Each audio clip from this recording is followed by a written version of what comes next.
What's going on, everybody? Happy Wednesday and welcome here to Series E Apex Legends. We're kicking off another week of action here and hope you had a wonderful weekend. My name is Yeso, your host, as always. Excited to be back once again as we get the season rolling once again. Of course, we had our first week of play last week. We're getting right back into the fun here tonight. Now, for those of you that are new, let's talk about just how Series E works. Now, Series E is a professional esports open circuit that absolutely anyone can join across multiple different titles. We've got Guilty Gear Strive, Multiverses, and of course, Apex Legends. Now, the way that it works is players and teams come out, they compete in our open qualifiers, and the best of the best make it into Series E. Now, what does that mean for them? Well, players will get the opportunity to sign a contract. They'll get signed by one of our partnered brands. They will earn a monthly salary and get the opportunity to compete weekly for points and prize money. In Apex Legends, it's every Wednesday night against some of the best pro teams from all across North America. I'm talking TSM, Team Liquid, NRG, and more. So if you want to get involved, if you want more information about Series E and see just how it works, head over to esportsarena.com. All the information you need is right over there. Now, as we turn our attention to tonight's competition, of course, the partnered squads a week ago, not with as impressive a performance as maybe they were hoping to have to kick off the season, but looking to get their feet under them here tonight and build on the foundation that they laid last Wednesday. Of course, it'll be a tough test. The competition is very stiff every single Wednesday, and of course, it is incredibly important when you look at things like Pro League and Challenger Circuit going on right now that these players are getting everything they can out of every single lobby they get to play in with these talented players. So we'll have to see how they can get that done here tonight. Of course, my friends T Squared and Why Not will be bringing you all the action throughout all of tonight's games, and I'll be here to break things down in between, check out highlights, and keep an eye on our standings. Though right now, we're going to get into the fun, folks. We're ready to kick off another Series E Pro Night here for Series E Apex Legends. Let's get into the fun. Big Matt Pickett vibes from back in early seasons of Series E. Now Slepon taking a lot of damage, and I mean, even shots are starting to connect with what he does, and they're going down Sung, making the thing sang right there. As he hopped back on with Nerf. Nerf looking like they want to close in another fight. Forsey with the shots, and goodbye to so on this doorway and those windows, and they should be able to fight it out. Meanwhile, Intel getting into another battle, clear way across the map. Intel breaking. Mike and Knight are getting aggressive. They got the first knock. Actually, Z Davis once again with that charge rifle, but Bronzy. No, Eccentric from above as well. So you see what Eccentric's up to. They're making the flank on down below. Just to be one point down coming through. Now it's a 2-on-2 situation. Maybe a 2-on-1. It is a 2-on-1.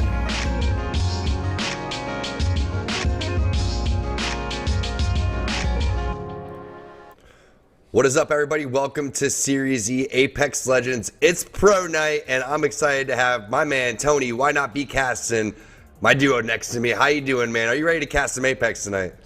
man, I'm feeling good. I can't wait. I want to see some hot drops. I am here. I saw a list of the rosters, some of the teams that are participating today, and I got even more excited than I was this morning. It's going to be a really exciting day for some Apex. And we're just talking about these teams being warmed up because G Dolphin had his tournament right beforehand. They're getting warmed up, ready to go for that one. And then we got Series E again, Pro Night going down. If you've never seen Series E, well, you're in for a treat. These are the best of the best teams, and we have an absolute stacked lobby. It's your typical ALGS format. It's going to be 12 points for that big dub. If you end up getting contested in 50-50'd, that's going to be a fat goose egg. You want to pick up as many kills as possible, 1 point per kill, and you can see $2,000 in prize money, Tony. Not that bad for a day's work.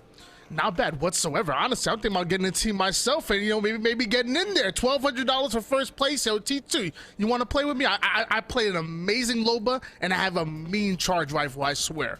Let's go. We could just both rock charge rifles, literally. Let's just carry 2 charge rifles each. We'll have 4 charge rifles and just take over the entire map. But hey, charge rifle, R9, not a bad combo. One of the guys that rocks that one is Rambo from the Guard. And I'm excited to see what teams we have here today. And you can just see right there, Rambo on the right-hand side, the Guard, they are popping off. He's the #1 kill leader in all of the ALGS. Right below them, that's going to be Tripods. Nick Mertz squad just coming off of their best performance, getting 4th place overall. And then we have our partner squads on the left-hand side. Tony, who stands out to you? I mean, right off the rip, you talked about the Guard. The fact that you have the #1 kill leader in ALGS being on a support character, which is absolutely crazy. They had an amazing week just last week, able to put up 61 points, did the Guard, so watch out for them. Liquid last week also had a great tournament. Esports Arena have been absolutely doing their thing, so going to be really excited to see them. And then you have Big FaZe and I guess Little FaZe and Tripods. I'm not sure, like the A and B team, that's what I'm going to call them right now. But the FaZe and Tripods, want to see them going at it. Like I said, it's going to be an exciting day for Apex, and I can't wait to get to our game 1. G2's been playing pretty solid. They're running an unorthodox comp that really fits into their style. Excited to see what they're going to be able to do. DZ is in here, Coach PvP behind them. Ooh. You got to watch out for Jen Burton, Sharky, and Zero, man. They are back-to-back LAN champions coming over from overseas, from Australia, and now playing inside of the U.S. So that is an absolute, again, stacked lobby. It's going to be fairly slow. We're going to maybe have a couple 50-50s here and there, but you can expect the action to typically pick up right around Zone 3, Zone 4, and beyond. I hope we get some really good zones in terms of maps. We are not playing on Broken Moon. Obviously, that's not competitive yet. We'll see if that makes it into competitive a little bit later down the line. We're going to do 3 Storm Point, 3 World's Edge, and I'm excited to get this one kicked off as the players are starting to load in the lobby. A couple other teams to watch out for, obviously. You have TSM, but Tony, you brought up Team Liquid. Liquid's been playing some of the most consistent Apex out of anybody. A lot of that having to do with Nocturnal. He's really stepped up. You got Coach Hodsick directly behind him. And then the new addition has been absolutely phenomenal for them. Sykes coming in there. Fun's always playing at a really high level too. So watch out for them. Madness is in pretty good form. Saw a tweet from him about his IGLing and a lot of the callouts that he's making. But we could really talk about any one of these teams potentially winning this today. Tony, early prediction. Who do you got out of these 20 teams? Who do you think is going to have a strong day today?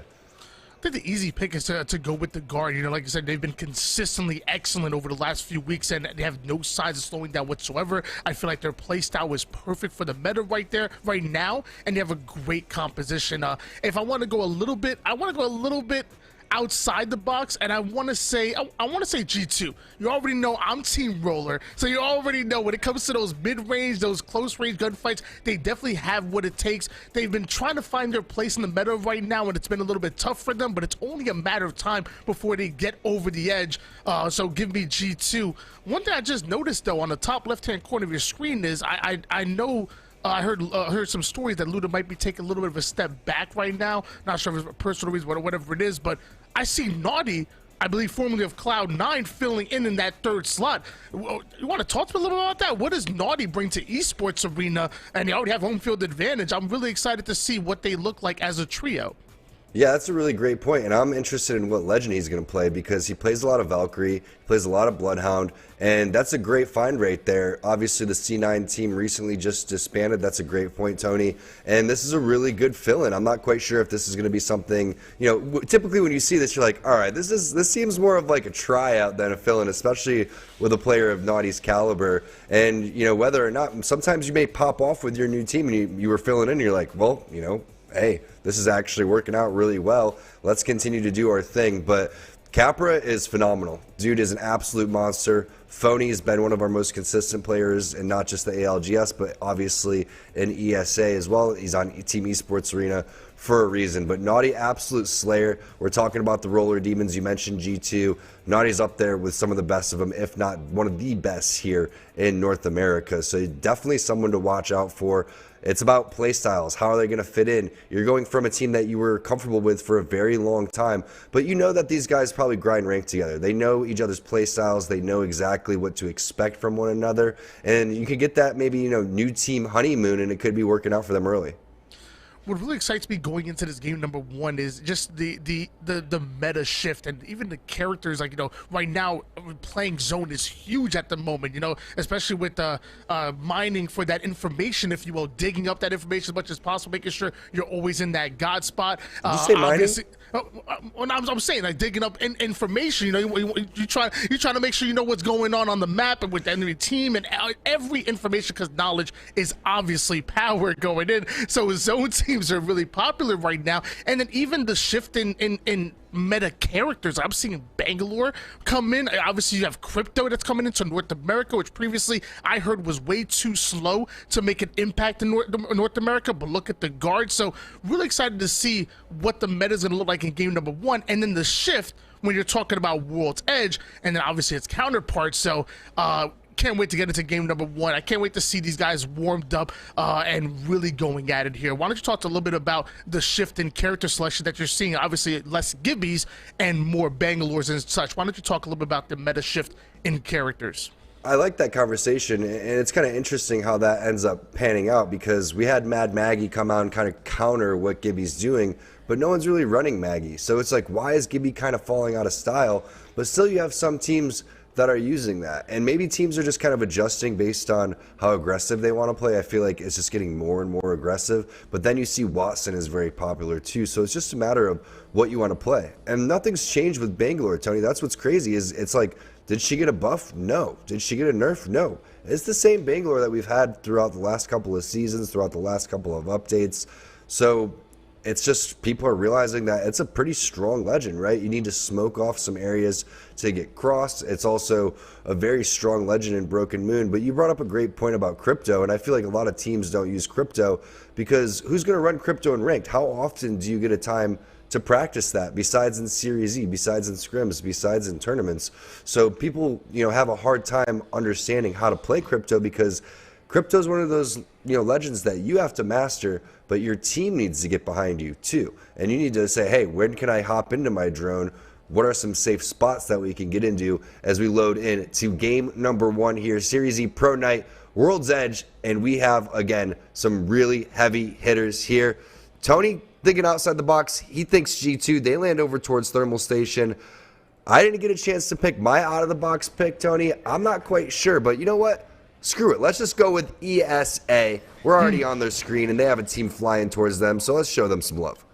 And that's a good one. And last week, ESA really showing that they can go toe-to-toe with almost anybody in the league, and coming in with a Naughty, I believe it is. Actually, it's an enemy Apex, but good. Hold on. What's going on here with ESA and our Valkyrie player? Loving what I'm seeing right now. Also love the fact they're bringing in Bangalore as well. Okay, no, okay, there we go. Now we see Naughty. Now we see a little bit of a refresh here. They're looting up quick, ready to move out, and we already have a team eliminated, down to 19 squads already. A bit early, won't you say?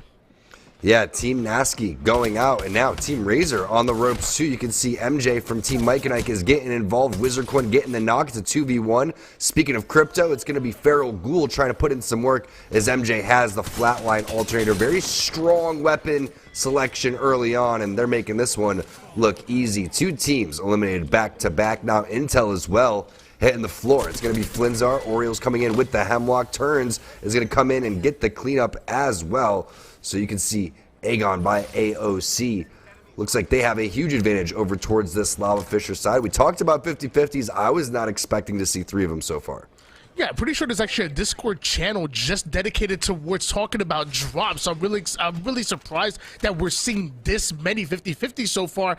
Maybe there's a bit of targeting. Maybe there's a bit of bad blood. I don't know exactly what's going on, but I'm loving it. We saw Mike and Ike earlier get a big wipe here, and now we're going to take a look at where that zone's moving to, and the Guard are happy. The Guard want to be as central as possible. They wanted their teams to come to them, and that's exactly what's happening towards that inner circle. I'm also seeing CLG and TSM making their way in as well. What is this next circle telling you?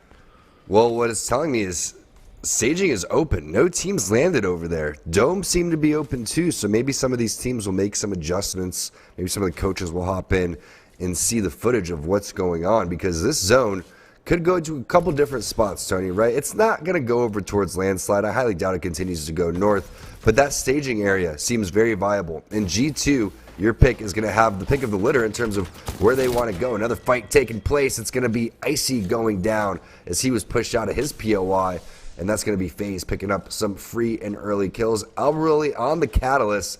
We talked about Maggie. Maggie is going to be coming through here, so I love to see the change of compositions. Now, we did see a handful of different changes from FaZe in terms of what they wanted to play, and Series E is always about making sure that you are making adjustments and trying to find out what is most comfortable for you. In terms of the guard, they know what's up. They got Rambo on the Valkyrie over here, and he has played support in the past, Tony, so you're completely right. He plays a lot of Wattson overall, but once they made some changes and they said, you know what, we've seen your clips from the championships, we know what you can do on Valkyrie, and a lot of times having your controller player on Valkyrie really ends up working out. The longbow shots connecting, the scout connecting as well, and Mamba gets taken down. This is a priority position sitting inside of this building, and they're going to full send this one. They already got the knock.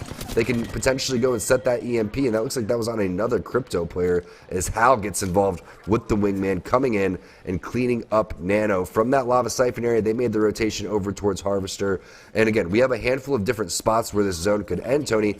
Maybe it's going to be staging. Maybe it's going to be over towards Harvester. But why not take the only building in between those two? And that's exactly what the guard is doing right now. Yeah, I mean, and they're loving their position right now. Obviously, they feel comfortable enough to set up house here because they had really their choice in the litter. Wattson fences are up. The generator is there as well. Really excited to see Rambo on the Valkyrie. No longer is he going to be sitting back on his 3-3 sensitivity. Now he's going to be in the action on his 3-3 sensitivity and getting right into the face of his opponents, putting down as much damage as possible. I'm excited to see what he does on this Valkyrie. He still has his longbow in the back pocket. TSM, actually a new addition to the roster, bringing in Catalyst. I saw another tour, I think it was the Oversight tour, I want to say, where NRG were experimenting with Catalyst and saw how strong she can be. She can be both in the edge teams, whether you're playing a zone. Doesn't matter exactly. It doesn't matter exactly what your playstyle is. Catalyst can kind of fit a lot of different modes, a lot of different playstyles. So I'm really excited to see who's going to experiment with Catalyst, bringing it into the meta.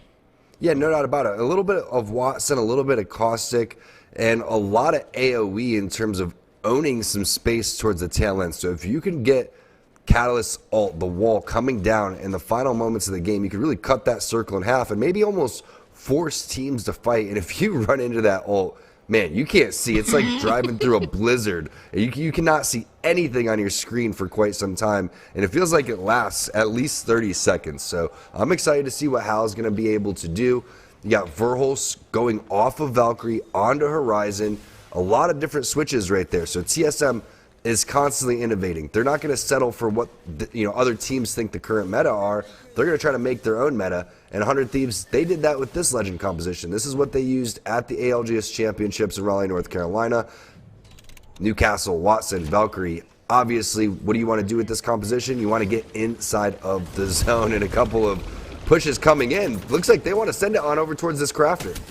Yeah, FaZe are not comfortable with their neighbors over here, and obviously they didn't have the overlays like we do, so going in for the craft, thought they were safe, apparently not FaZe with the Mad Maggie, Seer, and Catalyst getting right into the action. I love the use of that Catalyst ultimate to block off that line of sight, get them in as comfortable as possible, and they really control the pace and the flow of this fight. It's an easy knock going in for them, and now FaZe are just angling out. You would think they want to just, kind of sit with their teammates, or I guess their neighbors, if you will, really get comfortable, share this opportunity, share this real estate. But I guess I don't like my neighbors either, to be honest. Sometimes I want to throw hands with them too. FaZe not happy with their positioning, and they are not happy with this team in front of them.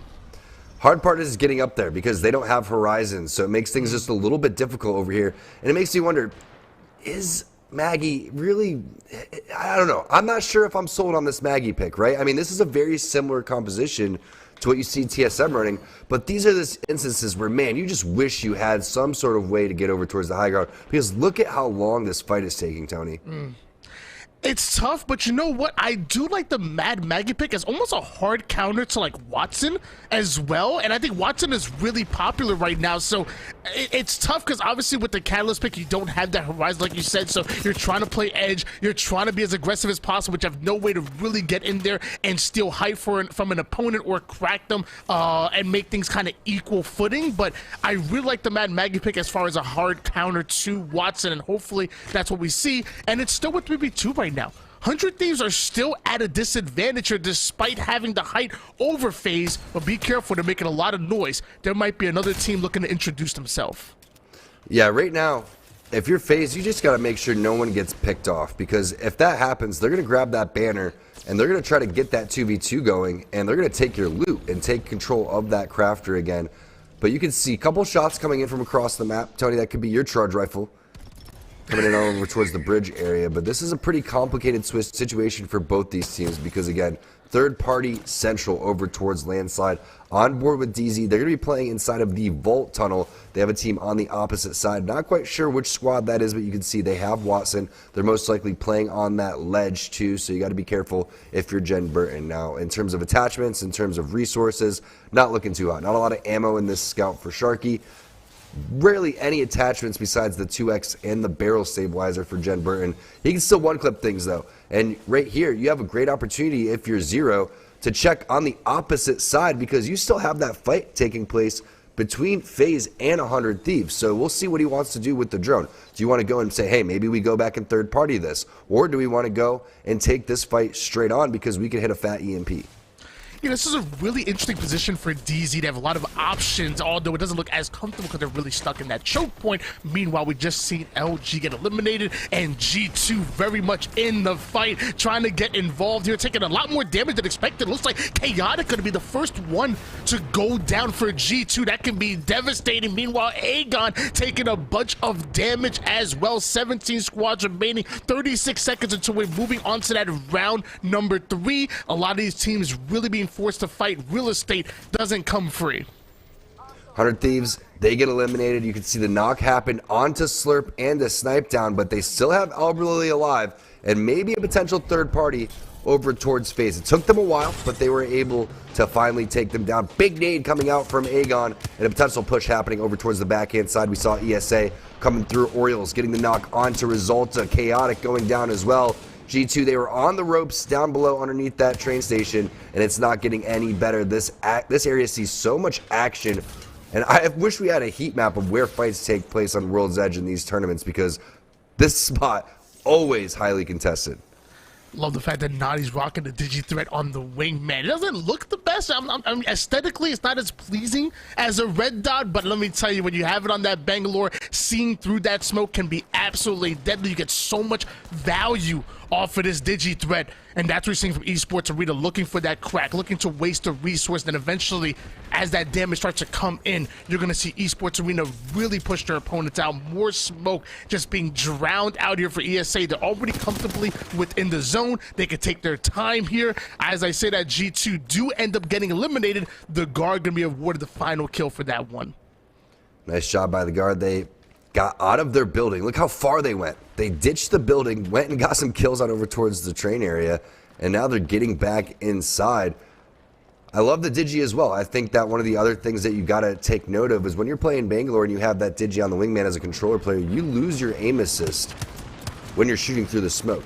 But with the wingman, it's one of those weapons with a single shot that you don't really need aim assist as much. Maybe if you're hip firing and you're up close, but I feel like it works well with the Digi threat, especially for someone with Naughty's caliber. Great aim overall, letting those shots fly. And you can see, yeah, didn't connect on any shots right there, but he's not going to be shy with letting those things rip. Trying to charge that Evo shield up, 570 away from getting out over towards red. That's going to be a big advantage, and you know they want to take this fight. I've been telling people for a while, man, aim assist is not strong enough. We need a buff. We lose it through smoke. It's embarrassing, to be honest with you. With Esports Arena, feeling comfortable enough to push through the smoke. You're seeing that bang ult go down. That's gonna be a nice little distraction. Maybe getting a little bit of damage, getting as cheeky as possible, and allowing Esports Arena to really close the gap here. So much of their opponents are hightailing out of here. He's a runner. He's a track star. Run away. Esports Arena is on you. Maybe you can live to see another day as they back down. Maybe it's another squad. The charge rifle really starting to grief Aegon from here. They are going to make it over towards the Dorito building, which is potentially a spot where we're going to see a lot of third parties rolling in. We have 15 squads still. Stone's starting to get a little bit small. You can see the missile swarm happening on over towards the door. Turns is going to back off. And a lot of resources were used throughout all of that fight, right? You don't have the Rolling Thunder there for Turns. You're not quite sure what the other players have on the team. Does Orioles have his ultimate? It's going to be Sentinels going out. Hal picking up that kill with the car. Zone pulling a little bit on over towards staging. I'm still curious to see what the guard is up to, but Aegon forced out of this spot by ESA. Now a little bit on the ropes. They're stuck between multiple teams, and you can just sense they're not feeling too comfortable here, Tony. It's not looking comfortable whatsoever, and eventually you have to think, are you forced to Valkyrie? Are you forced to maybe pick a fight that you might be uncomfortable taking, but you have to hard send it either to the front or the back? Something has to happen if you're Aegon, because as of right now, they're stuck between a rock and a hard place, and eventually the zone is just going to continue to get smaller and smaller. Meanwhile, the guard, almost on the complete opposite of the spectrum, they're looking very comfortable. They're obviously holding down that building to perfection. They have the Watson fences up. They have obviously the crypto to gain as much intel as possible because knowledge is power. But now we see a Syracuse coming in. That's intel now for the other team here. The guard may be forced to fight a little bit earlier than expected, and with 14 squads remaining, this zone starting to close in, the guard may be tested here. You can see in your kill feed, intel taken out. That's going to be a combination of FaZe and Team Liquid. Team Liquid picking up some kills from long range. You still have the longbow in the back pocket. Rambo running a little bit low on ammo for that car, so they're going to have to figure something out. It's going to have to be the long range shots coming in from him. Fortunately, the car takes double ammo, heavy and light, so he's going to get 60 from his boy right there, Keon, and they're going to find out exactly where these teams are going to try to push them. Realistically, Tony, the only thing that could grief this squad right now would be another crypto, so they got to be careful that any enemy cryptos don't go and push in, and they have a lot of zone knowledge. No other team really has this because crypto's going to be able to go and fly by and scan that beacon. You also have a lot of action that was happening over towards the Harvester side, and all of those teams are going to have to leave Harvester. So there's going to be a fight. You can see a little bit of staging on the West Coast side. That's going to be in. You also have Mike and Ike. They're not in. They have to make their way out of there eventually, and there's going to be that crevice that leads on over towards these areas that's going to be highly contested. TSM loves to play that area. It's crazy. You see Mike and Ike obviously set up by the beacon, even TSM there as well. As that information starts to come out, as the zone starts to close in, you want that beacon for information. That's one thing I love about crypto, though. There's so much value that crypto provides to be able to set up in a spot where there's no beacon whatsoever, be able to drop your drone, allow it to steal information away. But hold on. Esports Arena, they are not allowing the guards to sit here comfortable. They are not allowing them to sit over towards this god spot that they've been sitting in for so long. Now we see Esports Arena close the distance. You're seeing that Syracuse come in and provide that information. You're seeing Naughty trying to get some extra value with that digi threat on the wingman. Once they get these cracks, the guard may be in trouble. Phony has a digi as well, so the smoke should be very useful, and you know that they're running low on ammo on the opposite side, but the longer you stay on the outside of this building, the more likely you are to get third-partied in. There is Rambo coming around the corner. It's going to be a trade, 1-for-1 on each side. It looks like Naughty's out of batteries, which is a huge deal in this particular fight. The smoke and the res happening, most likely going to be a trade of reses on both sides. That's exactly what they're going for. Rambo going to try to cover, and he has the digi as well. Now he is almost completely out of ammo. 12 shots here. You're going to have to see something miraculous. Oh, well, his teammates got his back throughout all of that too. And now the EMP already been used. It's just them flying around looking for information. Naughty getting knocked on the backhand side. Madness with the scout getting involved as well. And look at Rambo just like a turret here as he's just pushing through and cleaning up the rest of ESA. They go out in 13th place. I like the idea. You want to be the best, you got to beat the best. If you want the God spot, you have to take that thing. Tony, unfortunately for ESA, just not enough shots were landed, and they were going up against a damn good team. Now Mike and Ike making the rotation in. A lot of players are going to be dropping in your kill feed. And I love the thought process by Esports Arena. You drop the smokes, block the line of sight of your opponent, use that Seer ultimate to get intel. They had the right idea. The problem is that the guard, even with low on resource, were able to clutch out, win their pivotal gunfights, and they live to see another engagement. Meanwhile, TSM forced to drop that Catalyst ult, forced to block off all these lines of sight because everyone's trying to get an angle on them sitting towards this edge of zone. Luckily, Reps still looking comfortable, still trying to get intel themselves with that Cirque, but with the ultimate falling, the shots start to come in. They come right back out from rest, but TSM are still looking for a new position to fight for here. Down to 10 squads as COG ends up going down. Can TSM get into a new position here? Mentioned this little crevice before, Tony. This is what TSM does. They've been doing it very early since they started playing on World's Edge. Heck, we even saw the crazy rotation when Snipedown was on the team when they were rocking Octane back in the day. But the Tripods laying in some shots. It's Nick Mercs with the 30-30. He's got the 3x. All three members of TSM are cracked. They're all hitting batteries behind the wall. And there's a big nade from Gent. The stop of the res coming in, the push coming in from around the corner as well. And TSM is not long for this world. A nice effort from Verhulst. Mike and Ike going out, and a lot of squads again dropping in zone number 4. We're down to 8. We have a couple rats here and there. Tyson, you can see they're down to 2 players, but what a job pinching from both sides. Tyson, Tripods, TSM, Triple T's, all involved on this side of the map. High ground currently towards Tripods. This is the real spot that I love it. It looks a lot more open than it really is. There's a lot of cover that you can provide if you play your angles the right way. I'm loving where Tripods are playing at the moment. And look at this angle that Deej is able to create with that Peter. Putting down the damage here. We're seeing round 5. He'll start to close in. Tripods might have to get a little bit closer toward that zone, but still they're looking as comfortable as possible. We are down to 6 squads at the moment. Can Tripods pull off the win here in game number 1? Wouldn't that be a statement here for them? Love Tripods because they're always grinding out rank together, and you can just tell it's making a big difference in terms of the amount of work that they've been putting in. Now you can see the amount of damage each player has as well. Guard's still sitting pretty. They're going to be A-okay. Complexity, we haven't had an opportunity to really see what they're up to, but they're still involved over towards that northwest side. The amount of area that Tripods has is phenomenal here, Tony. It looks like they could be potentially in one of the best spots. That wall is going to be a little bit of a nuisance. Holy cow, Lux with the shots. The 30-30 with the donut on it. You don't really see shots like that connecting every single day. That's why we have the best of the best here today in our Pro Night for Series E. But what I would be doing right now, if I'm Tripods, you got to get rid of that wall. That wall is just covering up so much of what Complexity is trying to do defensively. Yeah, and that's a great point. I mean, normally I don't like this spot here for Complexity, but the Newcastle wall does make it somewhat playable. But I'm looking at their positioning relative to where the zone is moving. They have a long journey ahead of them. In fact, they have a mountain to climb. It looks like that's exactly what they're going to do. They're not going to wait the 25 seconds. They're going to try to get into the action, but Shiny ends up going down quick, down to 1 shot. This time chamber, it looks like they end up getting eliminated. Nothing complex about that.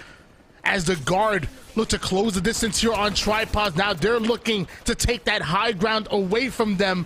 Tripods looking good. The guard are fully loaded here. Things are about to get real dangerous here soon. What a big reset coming in from Tripods. Also, good discipline from the guard to back off. I like what Rambo is doing. He was charging across, but he realizes if any one of us gets knocked, it's going to be a full send by the other teams. You can say Stake and Tempest on the bottom hand side. They're the duo. 2 teams of 3 on the top hand side. It's Tyson. It's the guard. It's Tripods. Guard going for a bomb of a game. You could already see one player on the team had 7 kills. In terms of looking at where these squads are located, it's going to be tough. I think that it's fairly even. You can see the zone's going to end directly on top of where they're standing from the Tyson side. So you do have to cross if you're either one of the teams. Guard has a little bit of the advantage, but you have that big rock to play, and the guard's not interested in letting this team reset. They're going to start pushing up. Big EMP coming in the backhand side. This is going to be big for Tyson. Tripods looks like they're most likely going to be eliminated, and they are. 3v2 coming in. Rambo going to go for the battery. They have the team Tyson on the bottom ham side, and they are just cooking nuggets right now. Put them in the air fryer. Guard is coming out on top. You called it beforehand. This is a team to watch out for, and there's a reason Rambo is #1 in the kill lead. What a performance there from the guard. They done put them in the air fryer, 400 degrees, 7 minutes. Them Tyson chicken nuggets coming out crisp as guard is looking to eat here in game #1. They already took first place literally just last week. They're coming out exactly where they left off. The guard are the real deal and demand respect.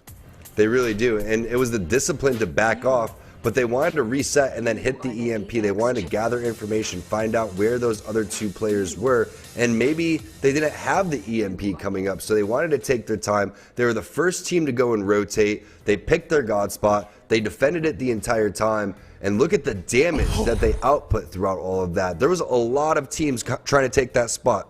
ESA came through. You saw a handful of different, ways to win that game. But the biggest and most important thing that I thought I saw was the back off from Tripods to say, hey, you know what, let's reset. Let's make a really good plan. Just because they finished that kill and they maybe have a knock on that side doesn't mean we have to full yeet and full send over there. Let's just take our time, pick and choose when we're going to go for that fight, see if we can get any one of them split. And the value of Crypto is coming through. If you get a really good EMP and you got some solid fraggers on your squad, you can just full send that thing.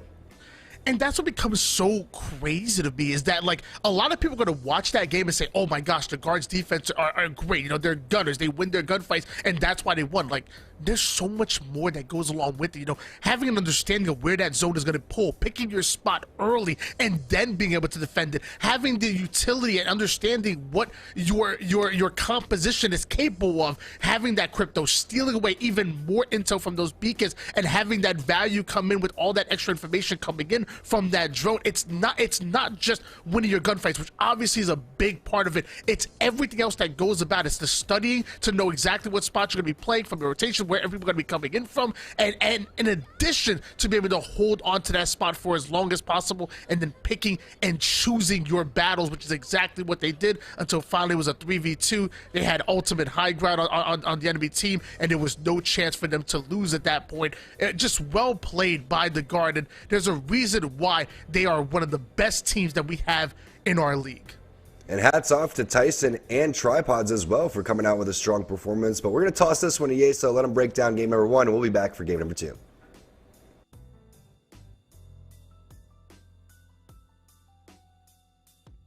North America right now. They've been great in Pro League so far this split. They, of course, won last week on Wednesday night, and they're winning this first game of the day on World's Edge. And 5 more, of course, still to go, but a great performance from the squad. 15 kills in this first game, and they grab a nice win there. And I think a really great point there made by T-Squared, talking about how the Guard don't full send it, right? They have that bit of patience. They play their strong positioning, and it's a big part of why they win this game. And I think it is, again, something we have very consistently seen over the last 6 to 8 months, is a big shift in terms of how teams are playing these late circles. For years, it's been heavily about you've got to take advantage of every little weakness of the other team. You've got to full send when that opportunity opens up, and I think we've really seen a development with a lot of pro squads being more patient, willing to wait and play the God spot a little longer instead of full sending and opening that opportunity for a third party,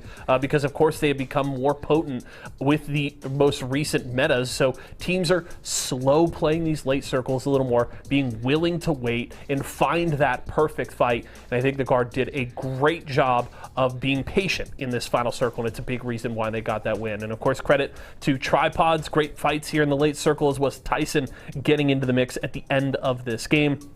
But it's the Guard that grabbed the win. Let's jump, though, into our Mobile One high performance moment here for game 1 of today. We just looked at some highlights. Let's see the final one of this game. You can see Rambo peeking up, has the 2-4 on that R301.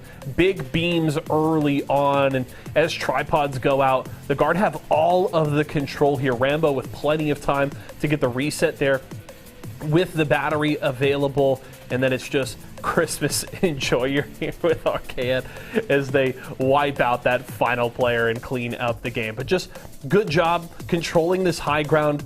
Rambo using a nice little head glitch to get plenty of damage here, the little bit of a flank to finish off Nick Mercs and Deeds there. Of course, a little bit of help from the side of Tyson to finish off that fight. And then the Mastiff doing work at the end to finish it up. So great job there from the Guard, and that is our Mobile One high performance moment. And that leads us right into our Mobile One leaderboard. We can see where all of these teams stand. Of course, a 27-point performance from the Guard in this game. But the question is how large is that gap behind them? It's 11 points between themselves and Tripods. Tyson rounding out that top 3. And you can see where everybody stands Razor not getting any points in that first game, needing to bounce back. And of course, Esports Arena down there towards the bottom. Do remember though, last week started a little slow, really picked things up though in games 3 and 4. And of course, Team Esports Arena ended up finishing with a strong top 5 finish last time around. We'll see if they can get things rolling this time. But our leaders in the clubhouse for the time being are the Guard, and we'll see if anybody can catch up to them in our next game. We're going to a quick break right now. When we come back, T-Squared and Why Not, we'll get you ready for game 2.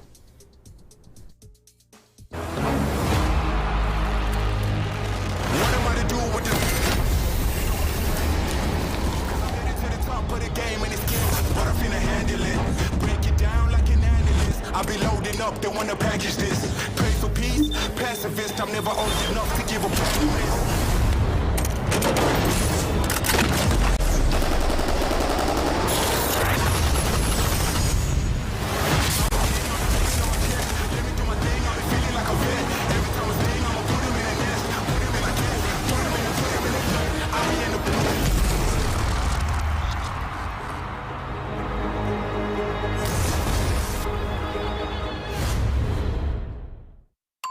Tyson boneless buffalo bites have that tasty kick of flavor, so they're perfect for any get-together.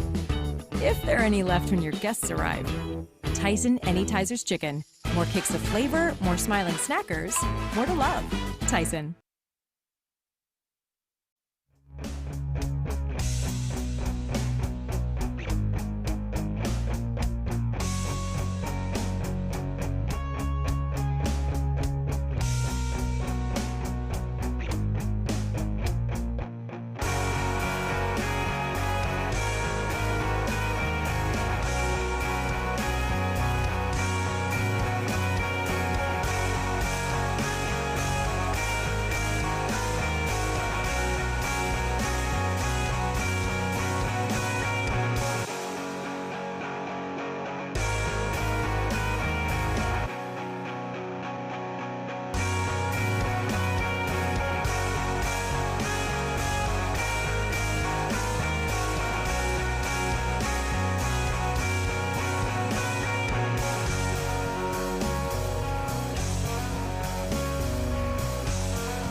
Welcome back, everybody. The Guard taking game 1 and doing it in dominant fashion. T-Squared and Why Not Be Casted bringing you the action, getting ready for game number 2. The players are loaded up in the lobby. We are loading another game into World's Edge. And what'd you learn from game number 1, Tony? Any takeaways from that? Well, I learned that the Guard are just kind of good. They okay. They okay. You talked about it before. They're one of the best teams in the league. They pulled off a nasty win literally just last week and got a huge first place finish here. Also want to give a big shout out to Tripods as well. We were able to finish out in the 3rd place spot. But one thing I love about Apex is that not every zone is the same. It's going to move. It's going to change up your routes. Edge teams, sometimes get a little bit messed up by that zone. And the same thing for zone teams. So as this zone starts to move, so does the meta, and so do different teams amongst the leaderboard. Sometimes teams that start off hot in game number 1 don't end up on the top of the leaderboard once we get to game 6.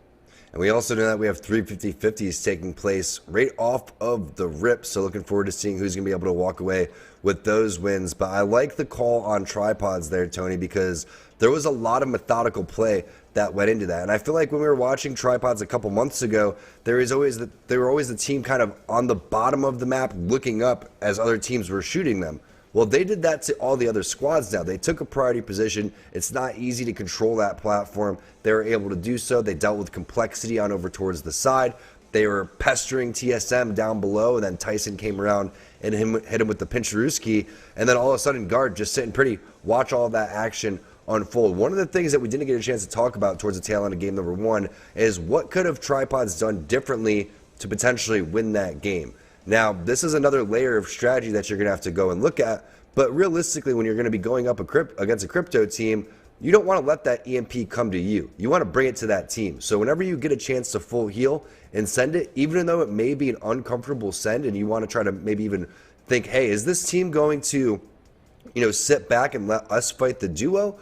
Well, you know what? The layer of strategy that the guard said was, no, we're going to eliminate the biggest threat right off the rip. This team on the bottom doesn't even have a chance to get back up top, and even so, it's just 2 players. So we're going to take that fight to you. So the layer of strategy that now Tripods is going to see from that is say, hey, man, I'm sure Nick Merckx is like, we got to send it on those guys. Let's full heal. Let's take that fight, and let's go get after the guard. And I'm thinking that's a great learning experience there for Tripods, and they've been one of the teams on the rise because of their willingness to continue to learn. Now we're back on board with the team with 27 points in game number 1, and that's a solid start for Rambo. R301 car.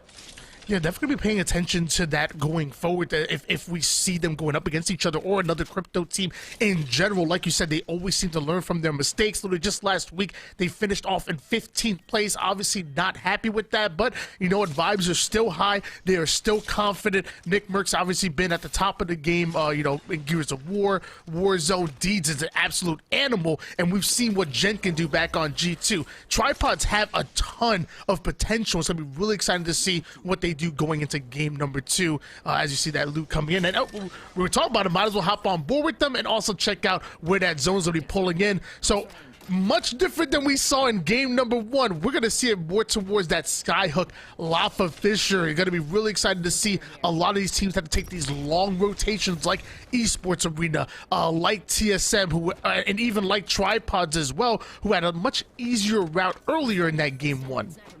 Like this adjustment to go and send over towards staging. We are talking about adjustments being made to avoid the 50-50s. Well, we saw it here. The teams don't want to go and risk that early on. They want to continue to put in work, try to get those placement points, get those kill points, let the game unfold. Dome being taken by Mike and Ike, staging being taken by Team Nasky, and now the rotation out of staging already happening. The rotation out of Landslide already happening, and everyone's making their way over towards that Lava Fisher area. Most likely not going to pull on over towards Trials. There's still a chance that it does. If that's the case, you know where Team Liquid's going to go. They're going to go over towards that Sniper Mountain, post up, and feel good about the situation. Some early shots coming in from ESA. We know a team was landing over towards Big Mod. Now we're going to see exactly who they are on the hunt for as they're making their way over towards Geyser. Now, correct me if I'm wrong here. When I look at Esports Arena, I think they're a heavy zone. I think they want to get toward that center zone as fast as possible and really dare teams to get close to them. So when I'm looking at a zone pulling as far away as it is right now, and Esports Arena is really being forced to play that edge and really have to fight for that real estate, it doesn't seem like a comfortable position here for Esports. It feels like they're going to have to try to get comfortable being uncomfortable and really have to fight their way in. Luckily, they have a lot of time to loot up, make sure they have make sure they're fully equipped. Wingman and Car, you already know I love that combination coming out of our Esports Arena member, and hopefully they're able to get into their central zone as fast as possible and get into a more favorable position. Now, I like Bangalore as a legend, but World's Edge, there's a reason we haven't seen Bangalore as a consistent pick, right? It's just a little bit weak in terms of just play style, right? I mean, you saw it last time. The smoke, it works out, right? And you're saying, hey, is this a zone team? When you're playing Bangalore, you're not really a zone team, you're a fighting team. So when I look at this squad, I really want to see it work. I'm rooting for these guys. I'm just wondering what is going to be the play here, because you still have other legends in the pool that are very, very noteworthy. Most likely Horizon comes to mind, and we still see that popular pick that's going on with that Seer Horizon Valk meta. It's just so good at infiltrating in buildings. It's so good taking over fights. But if anyone could prove me wrong in this type of situation, it's going to be Naughty. The dude's an absolute monster. Now we're seeing another fight taking place over towards the Skyhook side. It's going to be 100 Thieves. They're on the ropes. They weren't expecting a player already to make it up. It's Albrelli coming through, and knocks happening all over the place. Amu, last player alive, and just mopped like a janitor there. Tony FaZe taking over the building. And how crazy is that is the execution. You see how fast 100 Thieves end up being dropped and how little damage FaZe end up taking. I think only one player actually being forced to play for that armor swap, and look at that loot. Coming from a Loba main, you already know how important resources are, but when you're that good of a fighting team, you fight for your resources. You wipe squads and allow them to loot up and then just steal it right from there. Just a well-executed play by FaZe, and oh my gosh, we're down to 19 squads now. When if FaZe keeps shooting like that, they might make it towards the end game with a ton of KP. And based on where these teams that are pretty darn good, as Tony would say, is this is going over towards Skyhook. There's no reason to go and try to fight for that building if it's not going to pull over here. Team Liquid, they're posted up inside. You can see what FaZe's thought process is. And if it was going over towards Trials, Liquid would know that already because they got Coach Hodsik over there. Is he data mining? I don't think so. Hodsik is a former pro player. The dude knows where the zones are with his eyes closed. You see TSM making the rotation over towards Lava Fisher. So a couple teams thinking Skyhook, a couple teams thinking Lava Fisher, and TSM may be thinking about taking a fight. I want to put some respect on my own name real quick. I said that the guard were pretty darn good. FaZe, they aight, you know what I mean? Just because I'm wearing a FaZe shirt, just because I come from Halo, don't mean that I'm biased in any way. Don't mean that I'm a big fan of Eric Rona. It's not like somebody else that's on the broadcast team with him for years upon years, winning championships with them. But either way, switching gears over towards Liquid. It sounds like you're still salty from him switching over, Tony. Just a little bit, just a little bit. I'm not salty right now with the Mad Maggie pick because you see that drill coming in and already getting value. Beautifully played as our Seer player is going to go down to almost one shot, forced to play back, play towards that gen. Luckily, haven't been cracked enough to get pushed, and Liquid are still looking comfortable towards this building, but you have to think there's a team over toward the west side, a team over on the east as well. Liquid are surrounded. I always like watching when a team has the home court advantage where the zone's going to pull. Liquid is a Trials Skyhook team. What do they do with that? How do they necessarily set up when they know where the zone's going to go? What's the building that they choose? What's the style that they like to set up in? And you're starting to see, if you're new to Watson or new to competitive, where to set the generators, where to set defense. A lot of learning to be had here for a lot of our players that are looking to get into competitive. And the beautiful thing about Series E, well, we have multiple games that's going on. We were just talking a little bit of Halo. We have Halo that takes place, Tony. I mean, you get a chance to cast that. We have a handful of different games. So check it out. Follow Esports Arena on Twitter for all of your updates and how to get involved and see if you got a chance to make it inside to play with some of these pro players, just like our partnered squads fought through and got it going. Now we have a fight taking place. Sentinel is going to make their way on over towards the building. The door gets knocked down because of the black hole, and now the push is taking place. This is one of the partnered teams, Intel. Jet, he's going to be jetting down to the ground, crawling, trying to find out where the rest of his squad went after that one, as Sentinels just comes in out of nowhere. Jet, the first one to get knocked by Sentinels. Beautifully played as we saw them just surround that building, taking multiple entrances. Intel had no idea what was coming to end up getting eliminated, and finally the one-shot player is cleaned up actually by Snipe Down of FaZe. So there's, again, multiple teams that are fighting for this real estate. A little over a minute and 50 seconds on the clock right now before round 2 hill is going to start to close in, and everyone's trying to find a centralized location. But great job for Sentinels coming in, surrounding that building, finding multiple entrances and multiple lines of attack, and being able to win those pivotal fights. Now we're going to see if FaZe want to get involved. Hey, Sentinels and FaZe going at it, I'm not mad at that whatsoever. Riot Drill, one of my favorite cues inside of the game. That thing just flies so fast and very far across the map if you've never played Maggie. One of the things about Maggie here in these type of scenarios, it's really great for going in, pushing on over towards buildings. If you want to toss that ball in, make your way in over there, Elverly's going to be able to take over buildings. They're going to cut off towards where this drop's going to be and where the players are going to be going for it. Nice shots there from Elverly. How does nobody knock this player? Finally, the knock coming through with the car R301 combo. FaZe looks like they played this game before, as they're going to go and take over this side of the Skyhook area. That drop's going to be free, and wondered where the rest of these players' teammates are. Slurp taking some damage on over towards the side, and now FaZe has to be a little bit careful that the third party is going to show up. Love how aggressive FaZe are being towards these kills. Placement points are obviously important, but this game is won through kills, especially over the course of 6 games. Like, if you get a top 6 with no kill points, I mean, what, you're going to end up getting a single-digit points, not even cracking 10. You have to be able to fight. You have to be able to stat and really put up numbers. That's exactly what you're seeing, but Esports Arena also ready to fight as well. Slurp going to be the first one to go down here for FaZe, so FaZe once in a favorable position, once the hunters now might become the prey.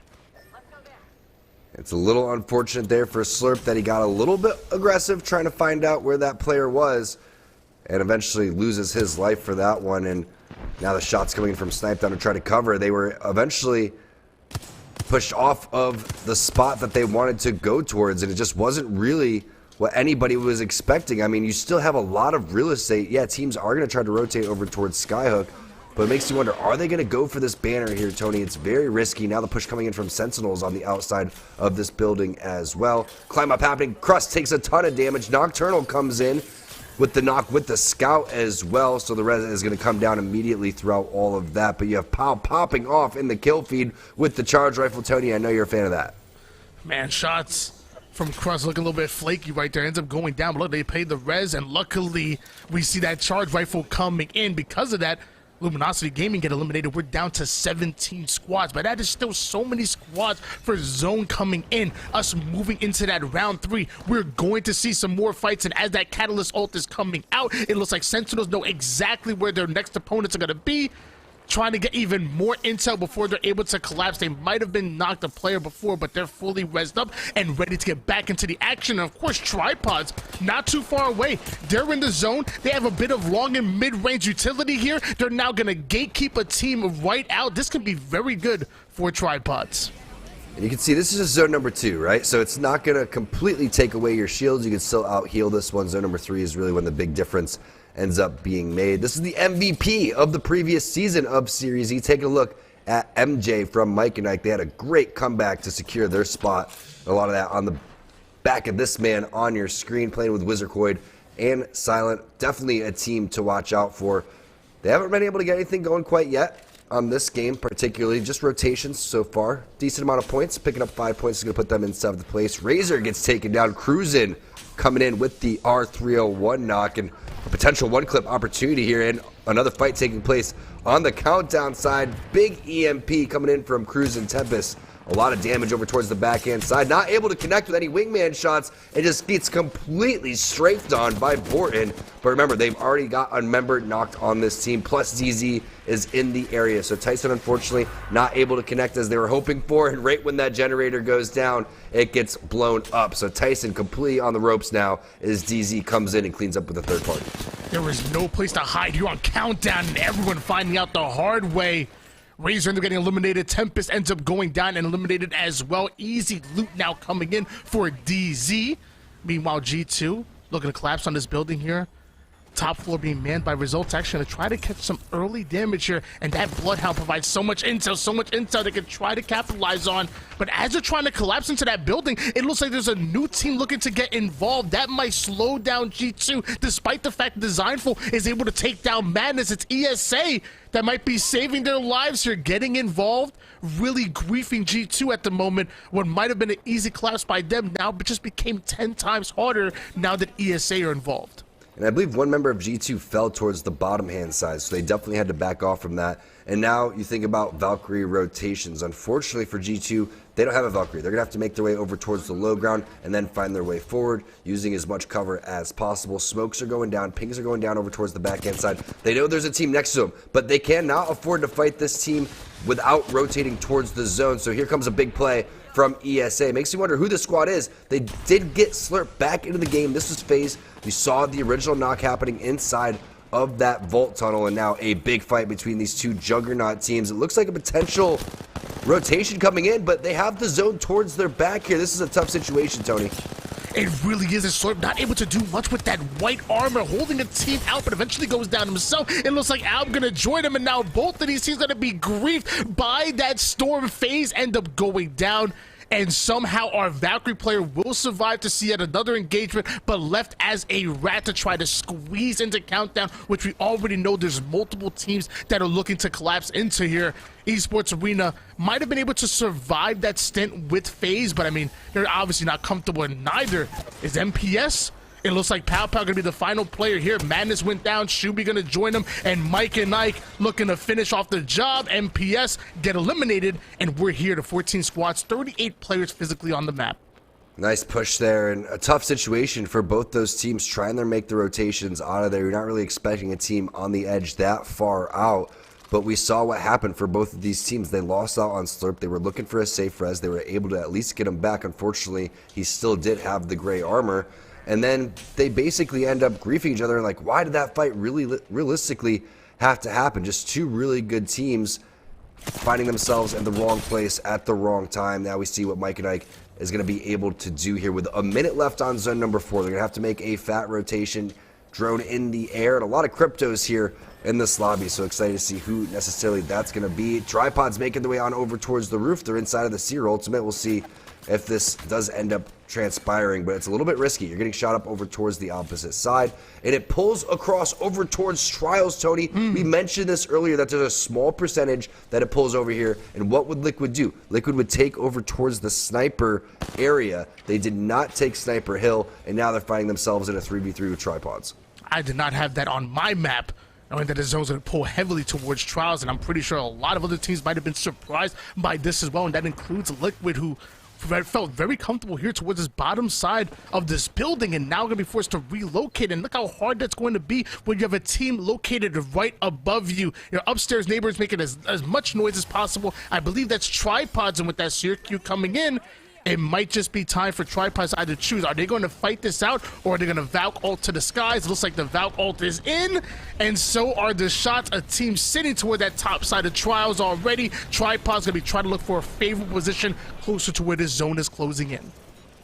The only thing you can do is play directly below, and they are able to find a little bit of safe haven here. Nice call coming in from Gent. Pings were going down, and they were one of the first teams to rotate out as ESA gets eliminated. Enemy doing a great job of ratting it out, but it's just not going to be enough. We saw the fight that happened with FaZe over towards the side, and this is where chaos ensues. Zone number 4, Mike and Ike is down. Tyson is out. G2 on the ropes. Designful, can you do it with the wingman? You're getting shot in the back. Battery getting popped off. Still a lot of zone damage taking place. And it doesn't really realize that this player is still there. He takes a little bit of an edge and does not finish the kill. Sykes is able to stay alive. Actually, he gets taken down by the zone as he fell. TSM getting eliminated. Guard, the winners from the previous game. G2's out. DZ, they're in. And that was what Apex is all about. Nobody realizing the zone was pulling over here until the very last second, except for maybe some of these crypto teams. And now it is on for the battle outside of Trials. And DZ, knock knock, who's there? It's them pushing it. They know they have a player knocked over here, so it's at least a 3v2. And now we're seeing that Horizon Q trying to get that ultimate high ground, but ends up falling. What goes up must come down, and DZ looking favorable within this gunfight. Aegon gonna get eliminated here. It looks like Nick Merckx will be the first one to go down, the second one to go down indeed. And this flat line is just absolutely shredding our opposition. 41 seconds until round 5 here was closing in. DZ gonna loot up, but eventually they're gonna have to push. They're gonna have to relocate, and Gent really in trouble because he's stuck here as a rat, and there's players that know exactly where he's at. He is taking damage from everywhere on the map. Not looking good for Tripods. We might be down to 5 squads here very soon. It's always nice when you get knocked, though, and you got the knockdown shield for your boy. Feels like, you know, I'm doing something and I'm still down. I know that I'm eventually going to get completely roasted and tore apart by these enemy players, but I was there for you when you needed me. Gent's like, you know what, man, I'm just going to leave. Knockdown shield, it was nice, but going to take a little bit safer angle here, and DZ's been a master of the rotation so far. We'll see if they can make it inside again. A lot of area to go and work with. And it's over for Tripods. Gentrifying getting lasered from across the map. That's going to be Mamba, and it makes you wonder who took that high ground. It was CLG taking over the Sniper Rock, picking up some kills along the way. Eventually, they're going to have to make their way down. You can see they're in on over towards the next zone, but they will have to drop, and typically the teams playing on the outside are going to have a pretty big advantage. I like the spot coming in from Team Nasky, trying to play on over towards the pill, but look at what DZ has going for them. They have the generator over towards the side.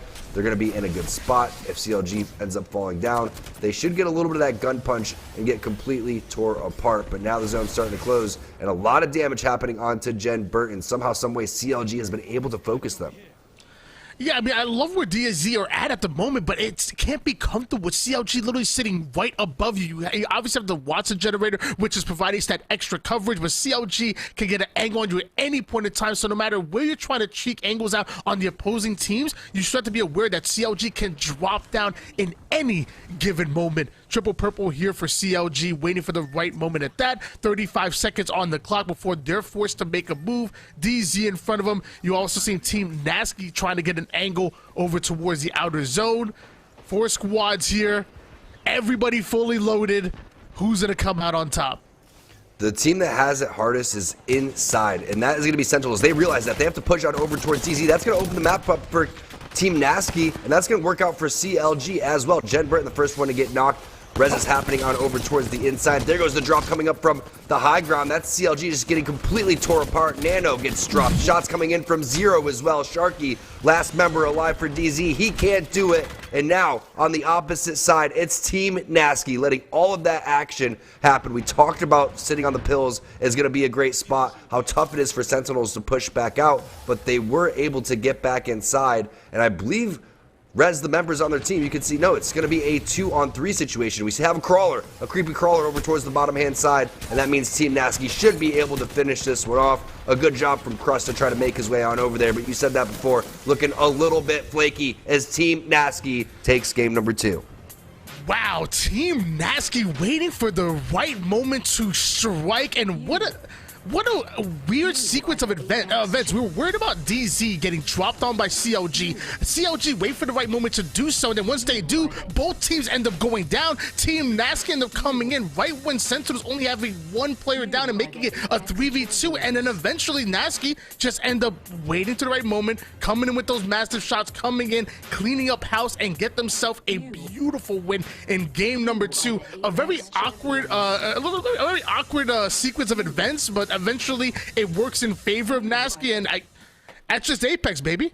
And I think that's a genius play coming in from Sentinels because they baited DZ and CLG into kind of fighting each other. You get one player knocked on your team, but you're able to almost crawl back inside and get that res. Team Nasky comes in and gets that cleanup. I want to keep calling them KCP because that's their ALGS team, but this is a throw-together team of a handful of different players. But what a job by Team Nasky taking on over towards the pills. And realistically, the team that you're worried about from that spot is CLG. But CLG was so preoccupied with what was going on down below them that they were able to kind of sit there for free. And that's pretty rare at Apex once you're able to get all of these heavy hitter teams to fight against each other. So Nasky is just going to come in there and swoop that up for free. That's all positioning based, and we saw that before coming in from the guard in game number 1. A lot of times you need to, again, keep your back towards the zone and keep all of that action in front of you. That was game number 2. We still have 4 more remaining here on Apex Series Pro Night here for our, well, this is, I don't know what week it is. I think it's week 2. So we're going to toss this one to Yeso.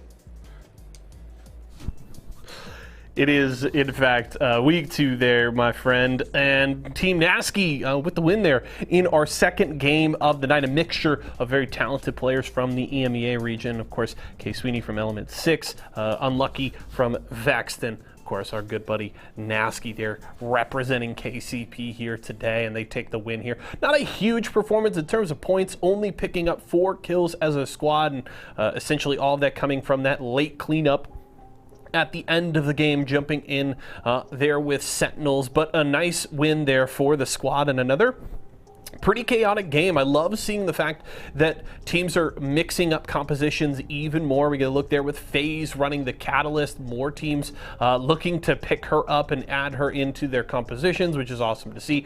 Dark Zero with a pretty impressive game there, of course, getting into the top 4. And interesting looking at the setup in that final circle. CLG and Sentinels with 2 of the most difficult positions to play, because while CLG does have the high ground for the time being, the slope of that hill with no sort of overhang means that CLG have to come off the top first when that circle closes, which opens up the opportunity for Dark Zero. But the problem for Dark Zero is they get into that little scuffle with Sentinels, and with Sentinels being able to pull back and find safety there, CLG comes in for the third party, and amongst all of the chaos, Dark Zero not able to get into the top 2. It ends up belonging to Sentinels thanks to their ability to disengage that fight. And that does bring us to our Mobile One high performance moment here, as we can take a look at Team Nasky coming in for the third party after all of this chaos. You can see the fight here, Dark Zero going in onto Sentinels, and while they are able to get that initial knock, they can't finish off the fight. So 2 members of Sentinels get away,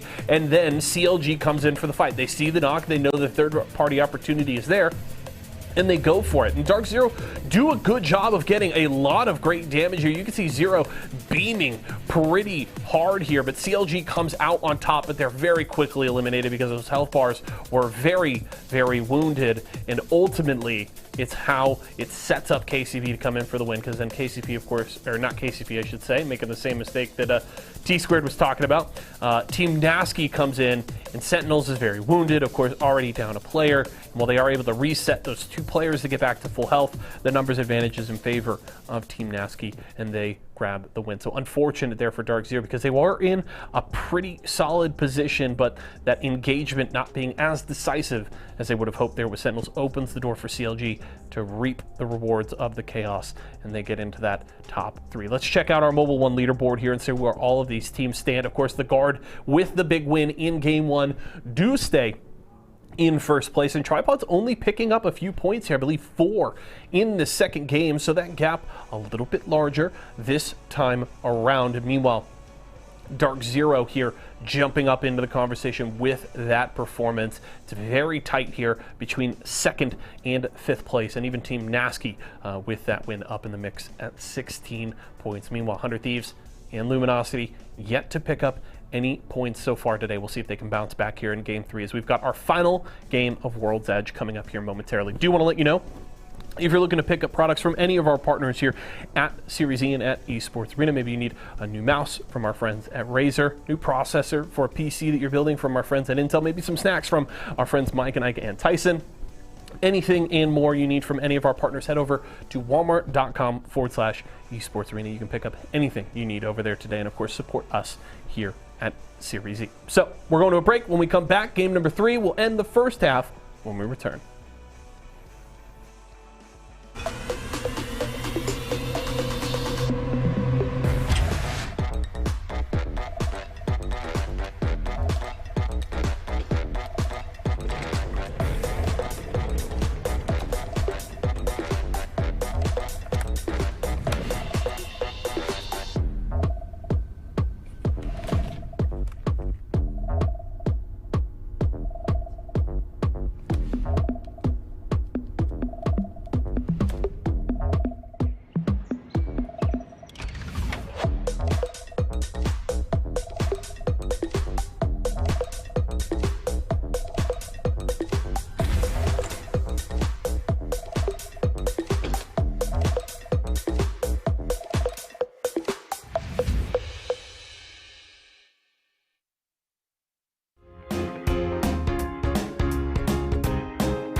Number 3, the last game on World's Edge is about to pop off. We saw great back-to-back games, and Tony, you brought it up earlier. Hey, we see a lot of different zones coming in Apex. No one was expecting that Trials ending, right? What a great job from CLG to take over that high ground. Great job by Team Nasky going around over towards the backhand side of Trials and playing that one correctly. And you know what? They were the first team to die in game number 1. They found out staging was open. They took control of that, and they were rewarded with a big dub. Yeah, I mean, I said at the end of game number 1, I'll say it again at the end of game number 2. One of the things I love about Apex is that almost every different zone is different, and whoever wins game number 1 isn't necessarily going to win game number 2 or another game in that entire tournament. You saw Team Nasky go from last to first. You saw Guard, although getting an impressive game number 1 win, only able to put up, I think, maybe 4 points or maybe 3 or 4 points in that game number 2. So anything can change. Nothing is given to Apex, only earned. As we see another zone, this time pulling way down under, and you know G2 happy about that. Their thermal station is obviously working for them. They can sit on that high ground. We've seen them do it time and time again, where G2 are able to pull big games on this exact zone placement.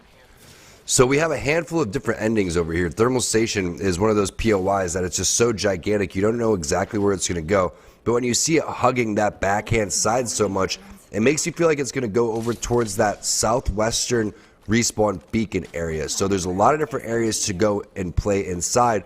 The best one would be the big one over towards the very southern side, as west as possible, basically against that mountain. Another different spot that's going to be okay would be the platform, kind of where Designful starting to cross over there. That's another very popular ending for this particular zone. And this is one of the most brutal zones in Apex. If you are not inside of Thermal Station, you're going to get hard gate kept.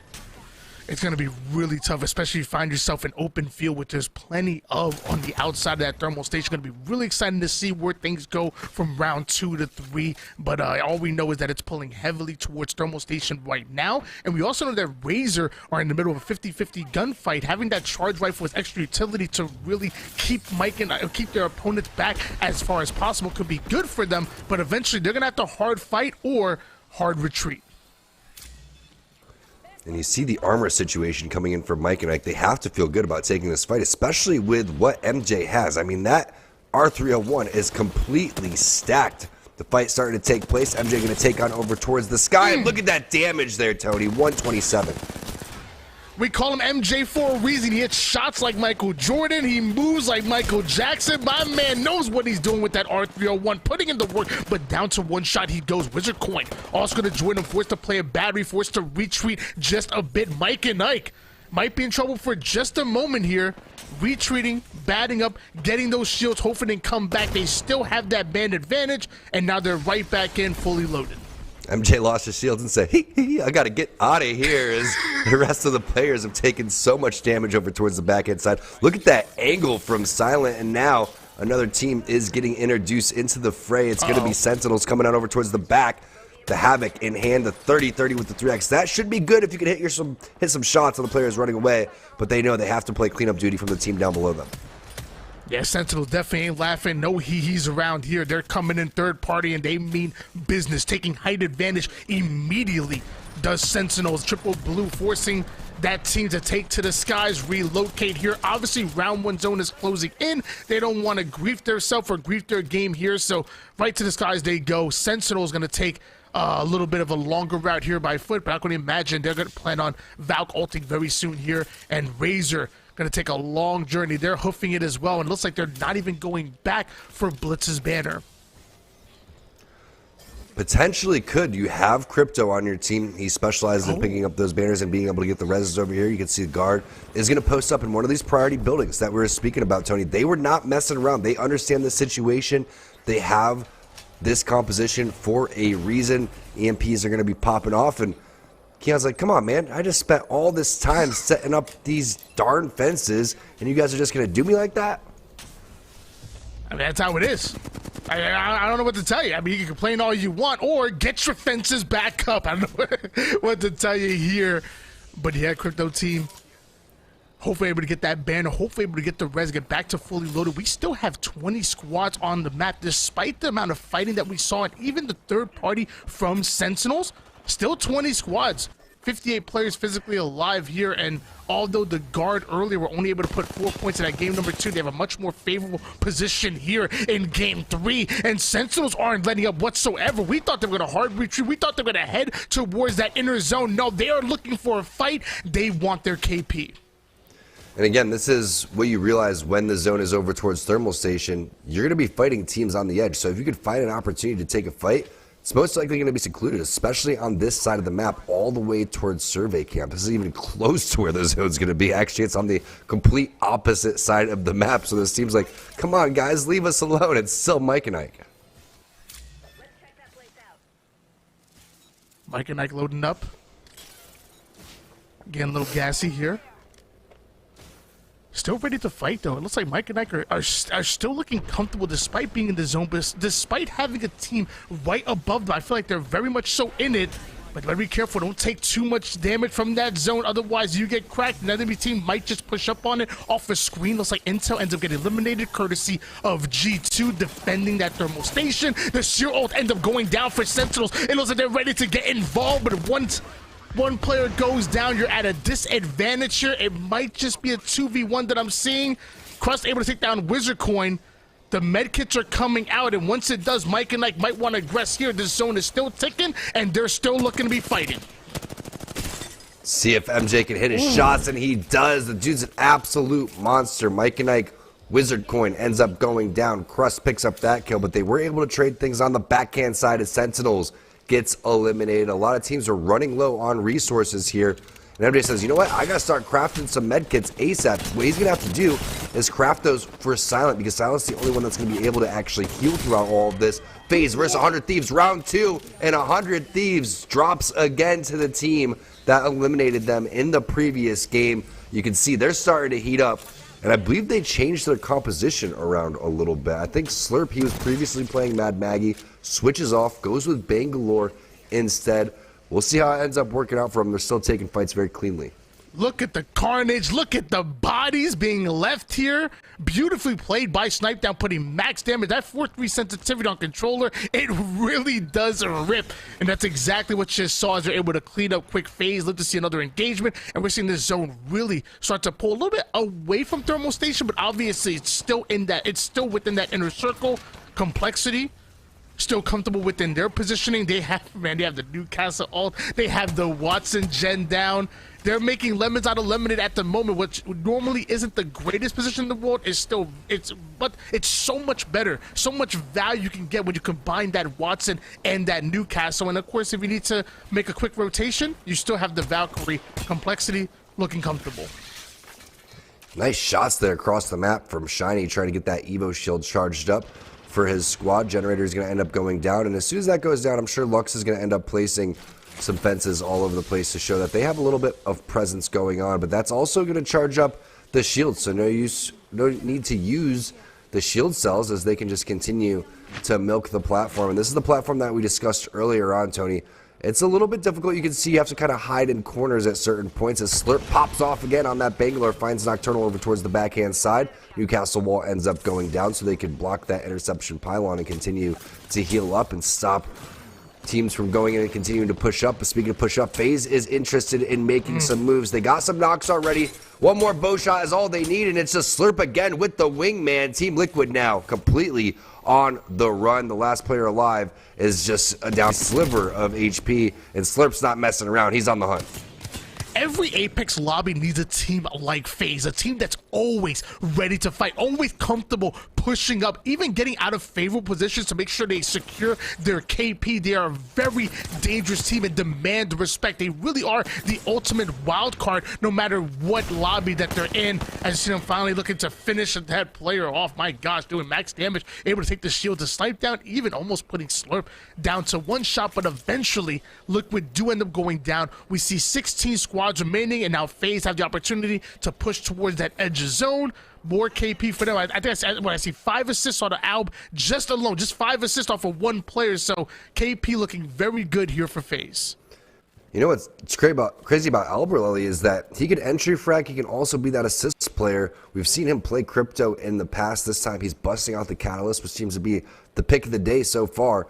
Bocek Carr coming in from Alberlily too, and you know he's going to be an absolute monster. Former player who made Pathfinder just completely legendary throughout all of these things. MJ now still on the back of the zone. They were able to get Wizard Coin back up. They were able to craft throughout all of that too. They have another crafter over towards the Fragment West side if they want to take their sweet time. But unfortunately for Razor, they've been running for quite some time, from all the way from Climatizer, and this time it's going to be Feral Ghoul getting dropped after they were able to get Blitz's banner back up. Remember, we were wondering if he was going to be able to get into that drone, find that banner throughout all of that. And now, Feral Ghoul, peace out, buddy. We'll see you later. Let's see if they can get some shots on Razor as they're flying over towards the air. We got some partnered team duels going on over the back of the zone. And again, remember, this is pulling all the way towards Thermal Station. That's why you're seeing like teams like TSM setting up all the way in the back. Speaking of other teams pushing in, it's ESA infiltrating the building. The Seer ult in on the outside. Smoke's happening as well, and big shots coming in from Naughty.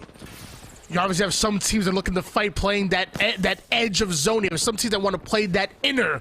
And as of right now, Esports are really looking to push this team out. 2 minutes and 6 seconds, so round 3 zone is closing in, so they have plenty of time. They can be as patient as possible. Make sure that they're not collapsing at the wrong time. Make sure they're ready to strike here.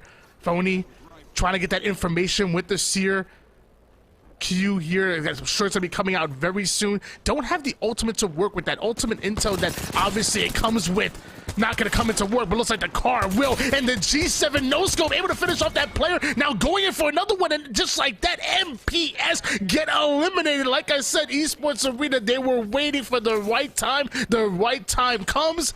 Now they go from rags to riches here as they loot up. 15 squads remaining. Still have almost about a minute and a half to work with this zone. Well played by Esports Arena. A lot of layers of strategy happening for both teams. You can see the team inside of the building had the idea to three-man swing around, try to find a player that was secluded. That's typically how you play that. But while they were playing checkers, you had Phony playing chess. He was getting the seer scans, pinging where everybody was throughout all of that. Didn't throw his Q. You were calling for it, Tony. It popped up right when that team swung. But because he took the high ground, he got such free shots. And then the scout from the hip was looking so good throughout all of that. In this zone, one of the easier ones to predict, you could see all of the teams that were able to get inside of the building got inside. And you know teams like G2 want to play aggressive. You know the zone is brutal if they have to turtle inside of a building. That's the last thing G2 typically does. TSM, they're kind of playing that big rock on the outside. Complexity still on top of the platform. And it's not 100% sure where exactly this will pull now as we move into zone number 4 and 5. But you can see how much a lot of these teams are going to have to deal with when it comes to gatekeeping, Tony. They have to fight their way through all of these teams that are going to coexist in these buildings. G2 and Guard obviously in favorable positions at the moment. I think you brought up a great point that I really want to kind of capitalize on, and that's the amount of utility that Seer offers you. But being a Seer player is not just about understanding what the legend is about. Being a great communicator. When that Q's not up, when that ultimate is not up, you're the only one getting that intel, and that intel that you feed towards your teammates are so important. So you really need a true support player, a great, if not your IGL, at least a co-IGL, one that's able to feed information to the rest of the team and really paint a great picture for everybody to understand where your opponents are, so you can still collapse without having that utility like the Q or even like that ultimate. That passive is almost just as deadly. It's like a free Bloodhound scan, as long as you're able to effectively communicate the position of your opponents to the rest of your team. MJ getting 2 knocks in a blink of an eye. I think that's a great point, Tony. A lot of action happening over towards the high ground now in Thermal, and they made their way all the way from Climatizer over towards the high ground. Gold 3030, no, Gold Longbow, excuse me, being pinged on the ground. His face starts to push up. Razor getting eliminated. They were a duo. And look at that wall. Just stops potential third parties from coming in, but it doesn't stop MJ from popping off as he gets 3 knocks in 30 seconds. Some roller players are cars, some roller players are R99. Nazar right now sniped out, looking like an R99 roller player. We saw him be able to take almost a 1v3 by himself with the amount of damage that he did earlier with it, and we see him continue to put that damage, but now in a non-favorable position, back against the wall. You have Mike and Ike with G7 scouts and so much mid to long range now trying to hold you out. How do FaZe play this out? How do they get themselves into a better position, as Mike and Ike are currently sitting in God spot, at least for the next minute or so, looking down at everyone on the map? Yeah, the re-knock and the thirst happening right there. Tough situation for FaZe, but Mike and Ike is heating up. They are having their game of the night so far, and you love to go and see it. The hard thing is, Tony, now it's time to rotate, and this is where things get a little bit dicey. This is where the serious gatekeeping happens, and there's only going to be one team that makes it out of this side of Thermal Station. It's crazy to me that there's 14 squads remaining, and in 31 seconds, we're going to be moving on to a round number 5. Just like you said before, there's so much open space. When this zone moves the way it is right now, there's so much open space, and it's so hard for these teams to really coordinate with each other, really try to share real estate. We're gonna be down like 5 or 6 teams very soon here with how they're gonna be forced to fight, including Esports Arena that gets right up and in there with the car. Beautiful shots even through the smoke, taking some back, but Naughty ends up going down. Phony does as well. That's gonna leave our Valkyrie player by himself, playing the knocks, trying to get the shields, but it was well played by Esports Arena, but looks like our opponents going right back at him. TSM looking to try to get into the fight as well. Eventually, they might be taken out here. Verhurst ends up getting a big kill. TSM still sitting. Finally start to go in. Looks like they're not going to play around too much longer. They're going to relocate as Mike and Ike are starting to land as well. And Mike and Ike realizes the situation. There's a big fight happening over towards this side, so they could go and afford to take this spot. What a performance. What a rotation. Let's see if it ends up working out for him. And the problem with TSM is they can't all three leave that area because they know someone's going to go and take that spot. Saw some way Slurp gets back into the game. I thought he was a player that got knocked and thirsted throughout all of that. Snipedown goes down. Alberly goes down. It's going to be guard RKN getting dropped by Nasky. But the team to watch right now and the player to watch is MJ and that team on your screen. Mike and Ike, they've been having a performance. Knocks all over the place. Damage on top of damage. We've been following them a majority of this game. They're going to play it safe and try to take on over towards the low ground as a lot of teams were eliminated through all that. We went from 14 to 10. I was expecting a lot more. I think a couple of these teams are fragmented. MJ might stand for Mike Jones, and you know who to call when you need that damage. That was beautifully played with the G7 Scalp, and now it's Tripods getting max value with that Volt. Volt Mercs coming in, putting in the damage, and now looking to finish off what they started. Little FaZe beating Big FaZe as FaZe ends up being eliminated here. Mike and Ike end up going down. I said it before, we're going to be down 5-6 squads very quickly. We went down 7 within the last 30 to 40 seconds. There was just not enough real estate. There's just not enough room for all of these teams. 7 squads remaining, 20 players on the map.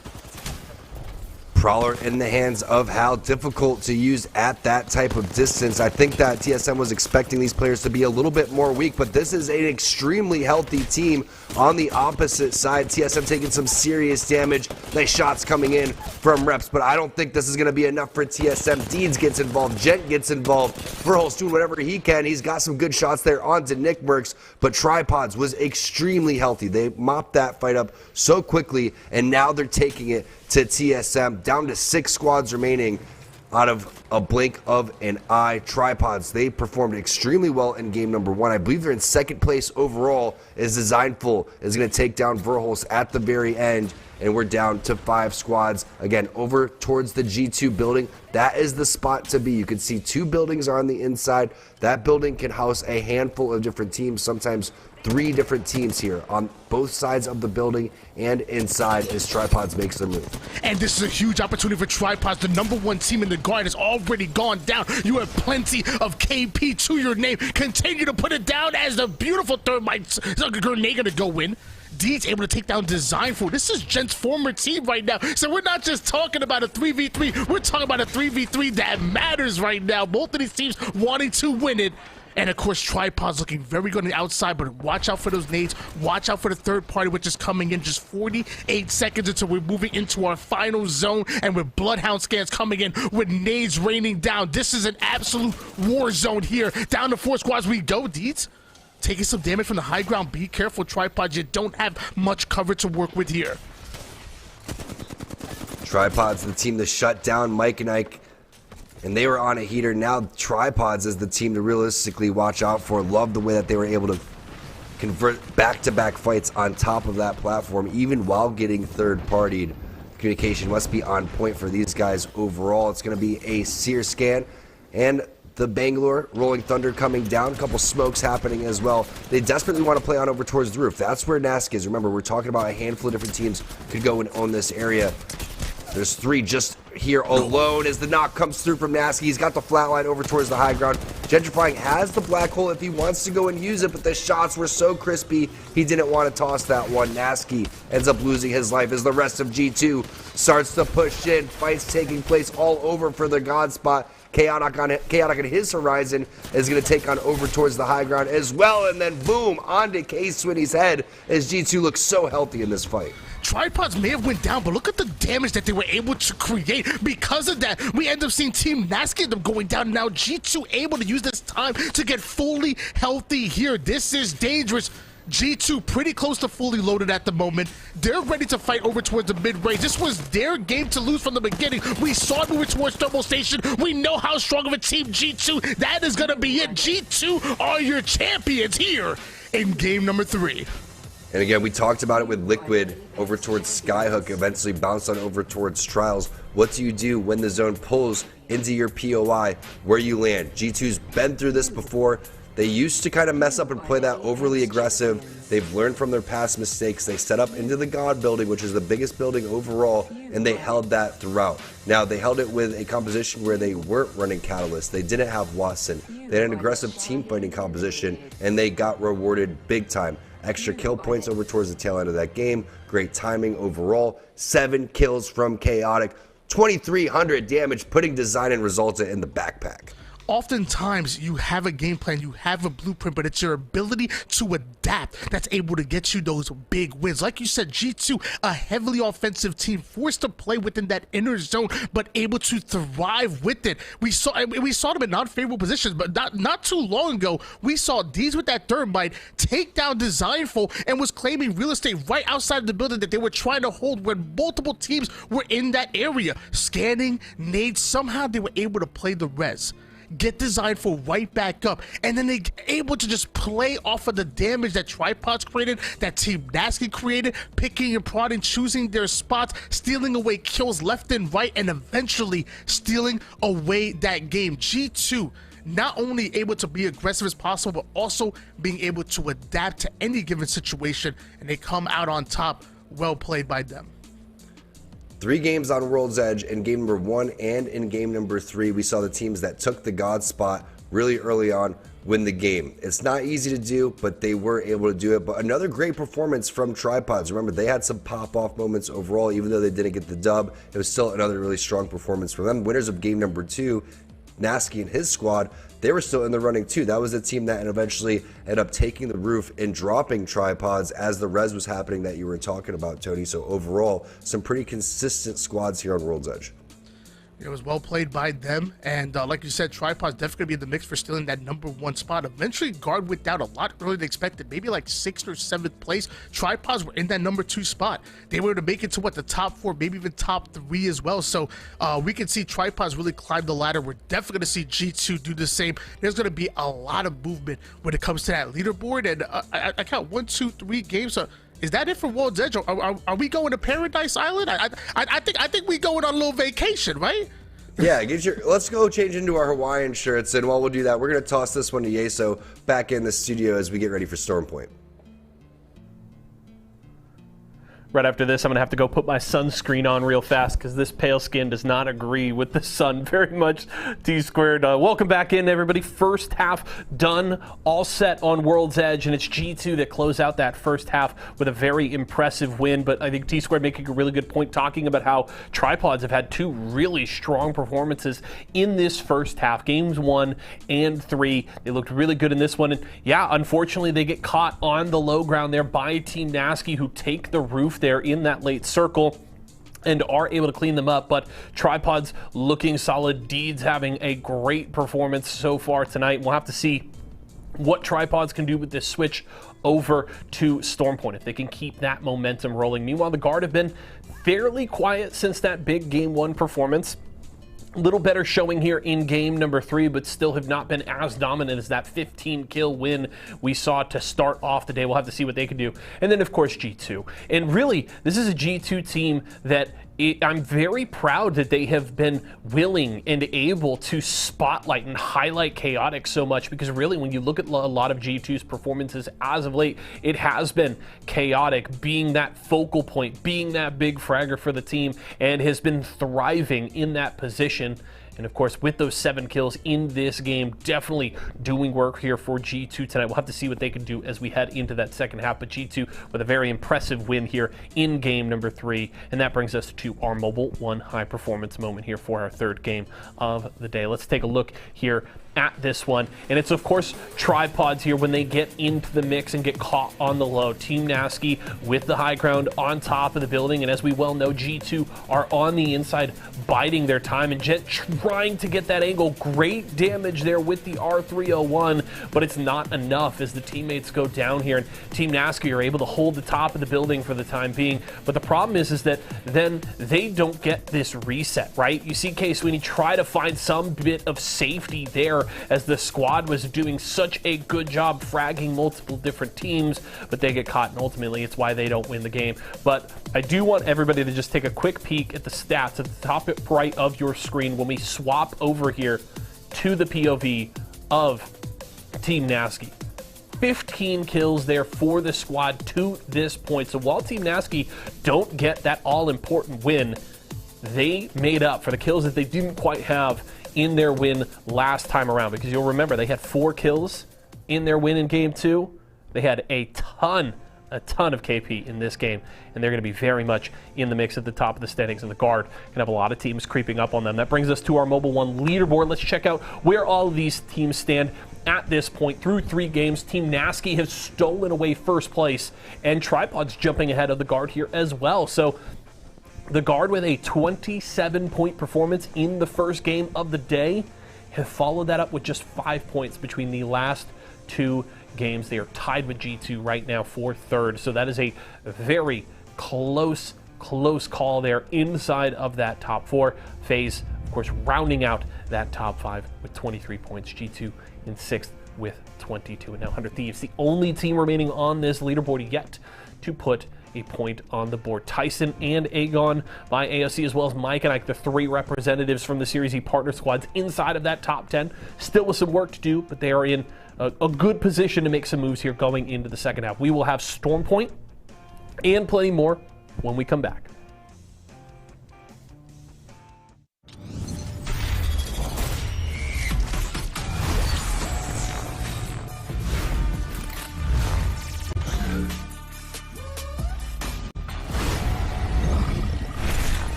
Welcome back, everybody, to Series E Pro Night here for Apex Legends. 3 games down on World's Edge. Now we move on over towards Stormpoint. We forgot our Hawaiian shirts, Tony. What happened?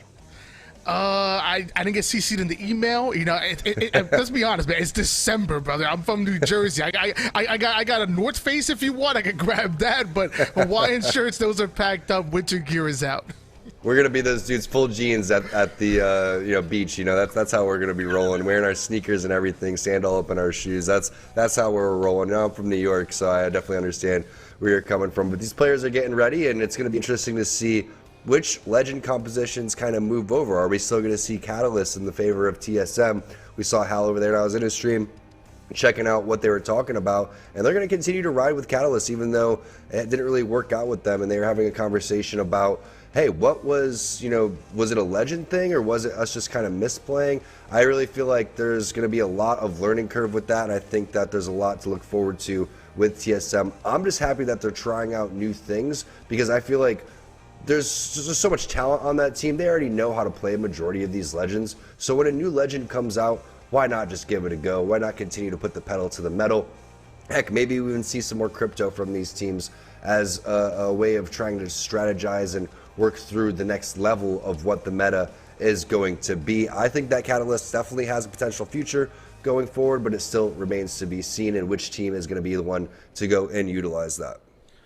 Yeah, you know, we talked about G2's ability to be able to adapt, whether it's defensively, offensively, and Catalyst really provides you that utility to be able to adapt their self. Like, you know, you think of the reinforced doors in the queue being able to set up and really being an inner zone heavy utility character, but then you have that ultimate which can block off line of sights, really allow you to control a gunfight as you're looking to close the distance on your opponent, or get you out of a sticky situation as you're looking to rotate out as well. Catalyst provides so much utility, maybe not as much value as a Crypto, but in the right hands, Catalyst can be one of the best legends that we ultimately have in our pool, and it's only a matter of time before you know, someone like Hal or even Sweet is able to get their hands on Catalyst and be able to really unlock its potential. It's still tough to say, you know, what other legends are going to be usable here, because some of these legends are just so darn strong, right? I mean, we saw G2 make it work with their composition previously when they were rocking the Horizon, Bloodhound, and the Bangalore, and that's what they're doing again here. DZ, they're going with double scan legends and then Bangalore. This is a super interesting composition going forward. We're seeing less and less Valkyries because of the Skyward Dive and the nerfs, obviously, that had taken place with Valkyrie over time, but a lot of different legends, a lot of different pools, a lot of different play styles. It makes Apex very exciting right now.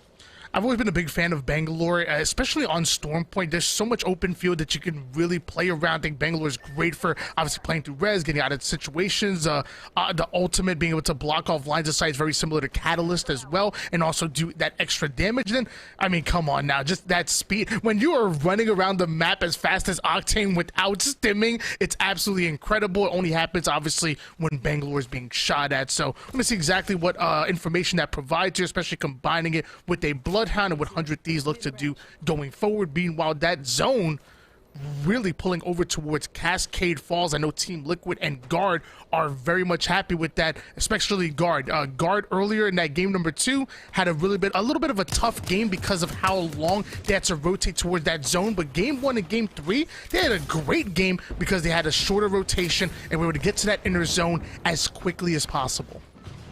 One of my favorite things to do is try to kill someone with the smoke, and that's what Sharky was trying to do right there. Put down some extra damage on those players on the opposite side of the wall here. Curious to see which squad this is going to be as the push in the first team fight is going to be taking place. You saw where the zone is going to go. It's going over towards Team Liquid. They're going to love that potential area, but this is 100 Thieves on the opposite side, and it looks like they got their swagger back, Jay-Z style, as DZ gets eliminated. I know Nadeshot is somewhere celebrating after that one. That's a big elimination for 100 Thieves. DZ, they were only 17 points behind the number 1 spot and have been really consistent with staying towards the left half of the leaderboard, but now they end up dropping a lot earlier than expected. Stormpoint, a much different map than World's Edge.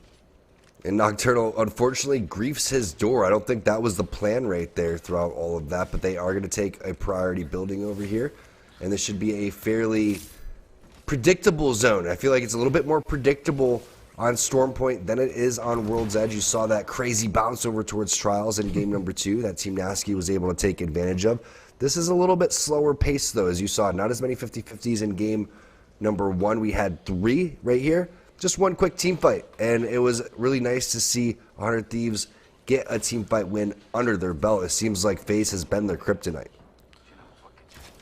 Team Liquid and Complexity have been very much quiet today, much more quiet than we saw them last week. I believe it was actually Team Liquid that finished in 2nd place just last week. As of right now, sitting in 13th place, matching their placing with points right now at 13 points. So really want to see them step it up, really start to make some noise here on Stormpoint. I don't want to count them out just yet because anything can happen here on Apex, but something's got to change. They're going to have to start getting those kill points. They're going to start trying to climb up that leaderboard if they want to try to make it into the top 3.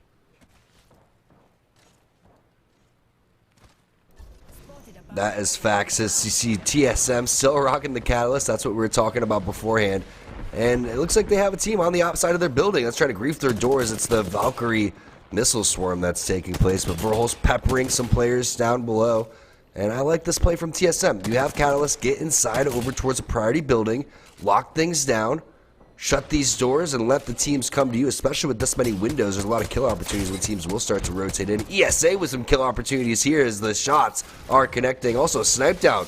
2 knocks there onto CLG, so multiple fights taking place. Love that God spot that Esports Arena used in order to crack their opponents, and with that damage, they're looking to capitalize on it. Obviously, that Valkyrie able to take height immediately, but the reinforced doors is going to slow Valkyrie down just a little bit there. So that's going to give their opponents an opportunity, most likely, to play through the batteries. But hold on, that player gets ripped right through the window. That's the opportunity that Esports Arena looking for once again. They were playing the batteries. They got fully loaded. Even the reinforced doors aren't enough to stop Esports Arena from breaking through. And the car shots 114 right to the body. Phony ends up going down. Naughty doing max damage. It's only a matter of time before they should be able to wipe out here, but hold on. Multiple teams should be over here too, so ESA recognizing that once Phony goes down, they need to try to reset. But the flank coming in from the backhand side, and that's going to be Nano coming in with the car. So a lot of action happening on over towards the building. You have a team inside, teams on the opposite side, and Naughty putting that smoke to work, going in and getting the res onto enemy. Meanwhile, you're going to have some crawling taking place on the opposite side. But look at the value, the reset potential of Bangalore, and you can see why it's been such a popular pick in certain maps like Stormpoint. I thought that was Esports Arena's opportunity to really play off of that 3v2, but like you said, there was other teams getting involved, and eventually they weren't able to get through those doors fast enough. Both the doors from the high ground and the low ground were reinforced. That slowed them down quite a bit, and now you're seeing Mamba coming in with that R301 with the 3X, able to get the intel from Bloodhound scans, and they're just playing right through it. Esports Arena, once were the Hunters, end up being hunted down and eliminated in 19th place. CLG still surviving as a duo. I know Phaser around there. What a turn of events for Esports Arena. How unfortunate. It's the power of Catalyst too. You saw how many times they had to kick that door down, Tony, and the reinforced door is very difficult to go and deal with. We all know that one grenade should be able to do it, but 4 kicks, that's what it takes. Tyson taking a lot of damage. Tempest down to a sliver of HP. Cruisin getting one clipped on the backhand side, and this is not looking good if you're a Team Tyson fan. Down to the last 2 remaining players, and they're still getting hunted down. It's time to peace out, and that's exactly what Tempest is doing. Very unfortunate timing for them as they got lit up by a handful of different squads, potentially one of them being the Guard. As you can see, they do have the banner. Where could the respawn take place? They have 2 different respawns directly in our mini-map site. What's going to be the play here for RKN? Yeah, we talked about the Guard having a much more favorable position as that zone was starting to close in towards them, but they end up losing a player and gonna have to try to play through that crypto drone and try to get their teammate back in. Meanwhile, G2 getting as aggressive as possible, even through the Bangalore ult they go as they chase down their opposition. You cannot escape from G2, and once you're in that mid-range, that close range, they're going to put the SMGs to work. That's exactly what you're seeing done. Player ends up going down quick. That's Crust of Sentinels, and I love this play. Smoke out, hopefully be able to heal through it, but Chaotic goes down, and this might be a problem for G2.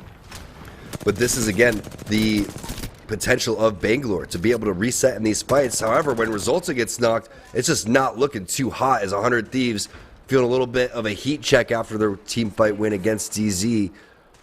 Figures they're going to go after G2 next. Why not?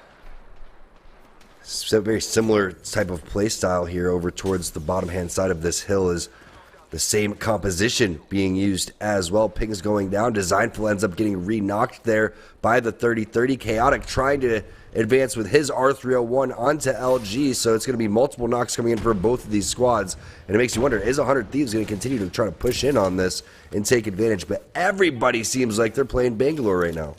Yeah, both 100 Thieves and Luminosity were getting involved with that G2 fight. It looks like 100 Thieves were getting ready to maybe relocate, but eventually G2 do end up going down courtesy of Luminosity. Tripods are looking to come in over towards the tail end of this, doing some max damage with the G7 Scout, but D's taking way too much damage right there. Now Gents ends up getting shredded as well. What is going on in this building? Tripods were fully loaded, but they end up getting ripped. And it might be courtesy of 100 Thieves. 100 Thieves needs to have a big performance on the tail end of Stormpoint, because you can see not many points before this. They have the 3 kill points from this game, which means they only got 2 on World's Edge. That's completely unheard of. However, maybe the style of play, maybe the way that they were going about the Newcastle Watson wasn't really a vibe, especially with everybody playing hyper aggressive. The zones that we saw too, just really difficult to get on over towards those spots as they take a decent amount of damage. Amu getting ripped by Nickmercs. This is Tripods over towards the high ground, and they are not messing around. Nickmercs going for the double kill, looking for all three. Bye-bye. 100 Thieves getting the Nickmercs special right there as they just make quick work of the former champs.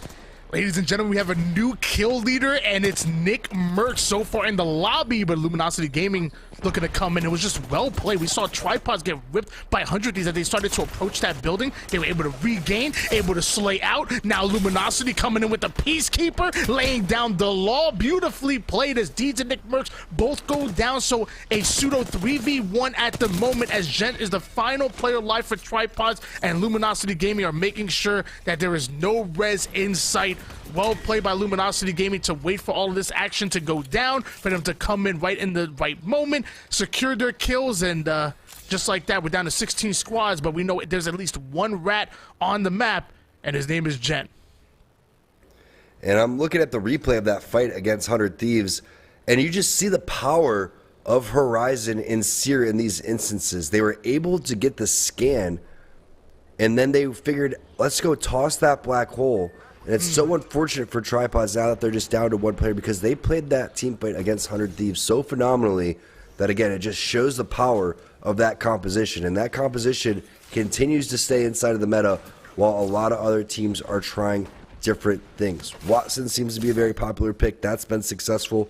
We're seeing that in combination with Crypto for the guard. I love those comps. I feel like if you're going to play anything, listen, you can play whatever you want right now. And I love talking about the Legend diversity, because there was a time where you're either stuck playing Watson, Pathfinder, or Wraith.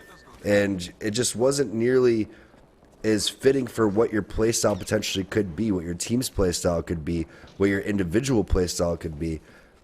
Meanwhile, Team Nasky, they found what they're going to be doing. They're going to be sitting inside of this building and posting up for quite some time. Everything should slow down here temporarily, right? It's going to be, again, very open space, maybe a fight here or there, but most likely going into zone number 4 and zone number 5 will drop down from 16 to around 10 squads.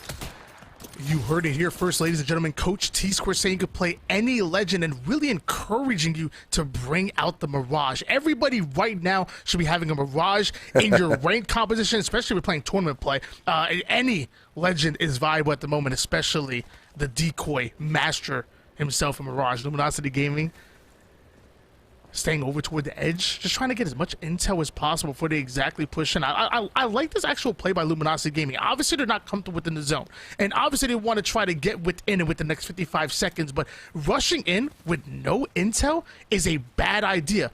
Wait to see if teams are coming in for the late rotates. Find yourself as much information as possible and find the spot that you really must push. And Luminosity Gaming, they're going to play right through it. That Bangalore and Bloodhound combination is absolutely deadly, and we're about to see it very soon here. Or they still have to have that, obviously has to have that option to take to the skies with Valkyrie. Really excited to see where Luminosity Gaming go from here. Remember, LG got knocked a little bit earlier, but they were able to pick some kill points, and Yanya almost getting a hefty dose of some one clipping there. As you can see, he has the red armor too, so that was a lot of damage over towards the backhand side. They should be able to foot it up just a little bit, and that's why they're keeping on over towards the high ground, so they can just continue to scout out what's going on. And look at that triple layer of defense that they have going on, Tony. They got the Bloodhound hitting scans in the backhand side. They have Jaguars with the 30-30 being able to land and keep the poke here. This is a perfect defensive formation as Yanya advances, and he's a player that can get back on over towards his team. I love the way that LG is using what weapons they have to determine what location they have, plus what legends they have to determine their location as well. As you can see, the counter assault is going down, which means this team wants to push. Yeah, whenever you see that Catalyst ult come in, that means they're blocking lines of sight. That means they're trying to get as close as possible and trying to close the distance. Luckily, Luminosity Gaming are ready for it. They dropped the Bang ult to try to hold them back off, providing a very similar utility. They're triple red, so they're ready to fight. Luminosity, we're trying to find an entrance over towards this zone, and if you want to push them, they can come right back at you, and that's exactly what you see. The car shots start to rip, and it looks like Snipe Down going to be the first one to go down, so obviously it's FaZe that are coming in, but our Bangalore 4 player hits the ground. Yan, not just a fun name to say, but absolute deadly player. RE45 is in, and just like that, they may not be phased by the competition, but they will be playing this out in the lobby as spectators. LG make it to the top 15. Tough team to team fight against, and you can see the res happening on the player that's closest after the armor swap goes down, and that's going to be the Bangalore getting res, so you can go and again hit that smokes, get the reset, and all is well if you're an LG fan. What a play. The aggressiveness to immediately try to find one player out of position, but speaking of out of position, that's going to be Orioles. Unlucky indeed as the car is going to meet their fate. That's going to be Team Nasky trying to take over this building, and they rightfully should be able to after getting that knock. I know you're upset to see Loba. Oh, you're upset to see Loba? Whoa. Well, Loba down, Loba down dying. My bad. The Loba death. Don't disrespect Loba. Always stay alive. I've never had a bad game in my life, especially when playing Loba. I have 100% win percentage at all times. Halo, Apex, doesn't matter. Team Nasky, who's been very consistent so far this tournament, is in the #1 spot with 38 points. Must not be feeling all that much comfortable, at least as far as the points go, because 5 points behind them are tripods. 8 points behind them are the guard right now, so they definitely have to make sure they keep that consistency, even coming with Storm Point, the amount of damage that they're putting out and chasing this team in. Eventually, I can only imagine the team in front are going to run into a whole nother squad, and so will Team Nasky. I wouldn't be surprised if Team Nasky take to the skies here, because they have to know that they're going to be in a non-favorable position. That's exactly what they're going to do. Intel did end up going down, and Team Liquid are once again fighting with their neighbors. I don't know what's going on. Why can't we be friends? Exactly. Well, Team Liquid, they're trying to get some consistency going on today. They have not been able to find their footing as much as normal. Team Nasky, who would have thought, in first place after getting eliminated first in game #1. They have 40 points overall, and they find themselves inside of a building, inside of the zone. However, there's a big push coming in, and oh no, stepping in front of the bullets there as things got a little bit dicey, but they're making quick work of Team Razor until a big grenade comes in from Nasky to help save himself, as Switty's going to go for the res on the door. The block happening, EMP's going off, Sentinels gets eliminated. We're down to 13 squads overall. A majority of them are fairly healthy, but you can see here not much doing on this side of the zone, right? A lot of this area has already been taken, and that is Razor going down as Verholst get involved. TSM now pushing up for the third party. Team Nasky able to survive despite the fact that Unlucky puts a clip into his teammate, come back in, get the 3v3 they were looking for, but now it's TSM that come in, third party, wipe them out, bring us down to 11 squads, make it 10, because it looks like Aegon's going to go down as well, and of course TSM getting to loot up here, and of course it's Tripods, the #2 team so far, still in the map. Minute and 12 seconds before they have to close in. There's multiple teams in front of them, but looks like Tripods have no place to go but forward. They have the Newcastle wall that was left by another team to try to play around, but looks like Gent ends up being shredded. Nick Merckx does as well. Nades starts to go and stop looting. The nades are coming, and looks like Deeds goes down. Nick Merckx once was the kill leader. Looks like might end up getting killed himself as the nades are still raining down here. Tripods definitely in trouble. Not in the zone. Don't have your teammates up. This is really tough for the #2 team so far. From kill leader to eventually kill feeder here is what Nick Merckx is about to be doing, but it's a tough situation. He had L-Star, Mozambique, Gray Armor.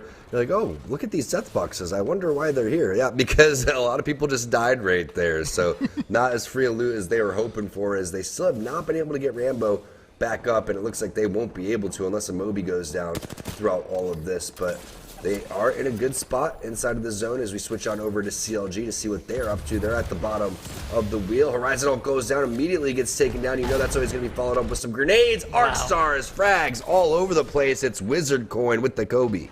And with that, Mamba going to be the first one to get knocked here for CLG. And obviously once that knock comes in, their opponents are going to want to try to play through it. So Nano going to try to go for the res, has the smoke to try to play through it. Demi is going to do their best to try to provide some kind of cover fire. Mamba does end up back up, and looks like they're going to have enough time to play a medkit, play a battery, so CLG not down just yet. And I love this high ground being snatched up by Demi. What a play. Absolutely one-clipping Wizard Coin. Beautifully played by CLG. They were down a player, but now it looks like they're going to be able to push up through this right as the zone is coming in. It couldn't have come at a better time here for Counter Logic Gaming. What a play. Getting up on top of the wheel. No one was expecting that play.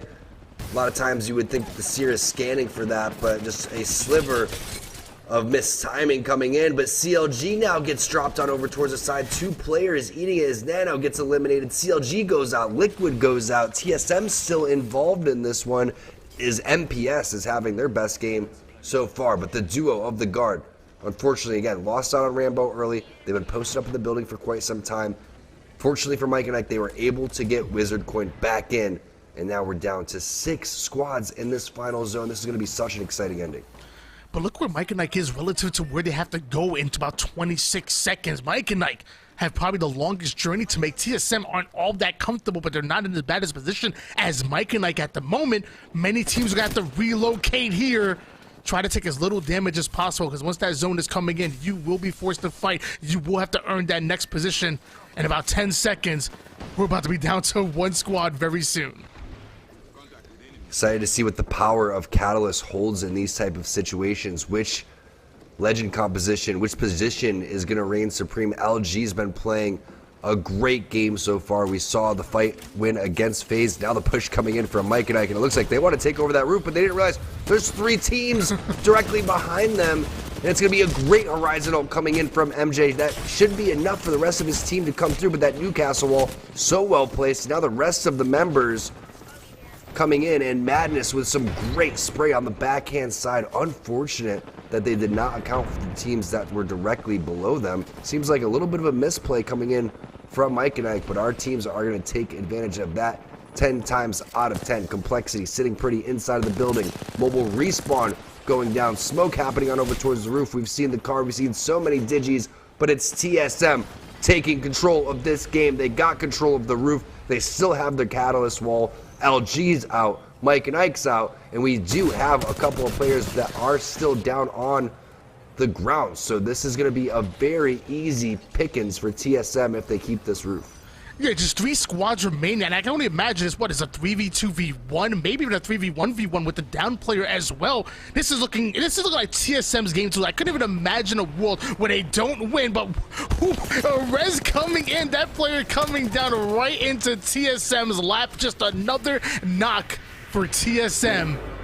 Still three squads remaining. That player ends up going down. TSM holding on to that ultimate high ground position, but the zone is pushing in just a little bit towards their east. They're just daring that team to push up in front of them. Nobody has a Newcastle to play in.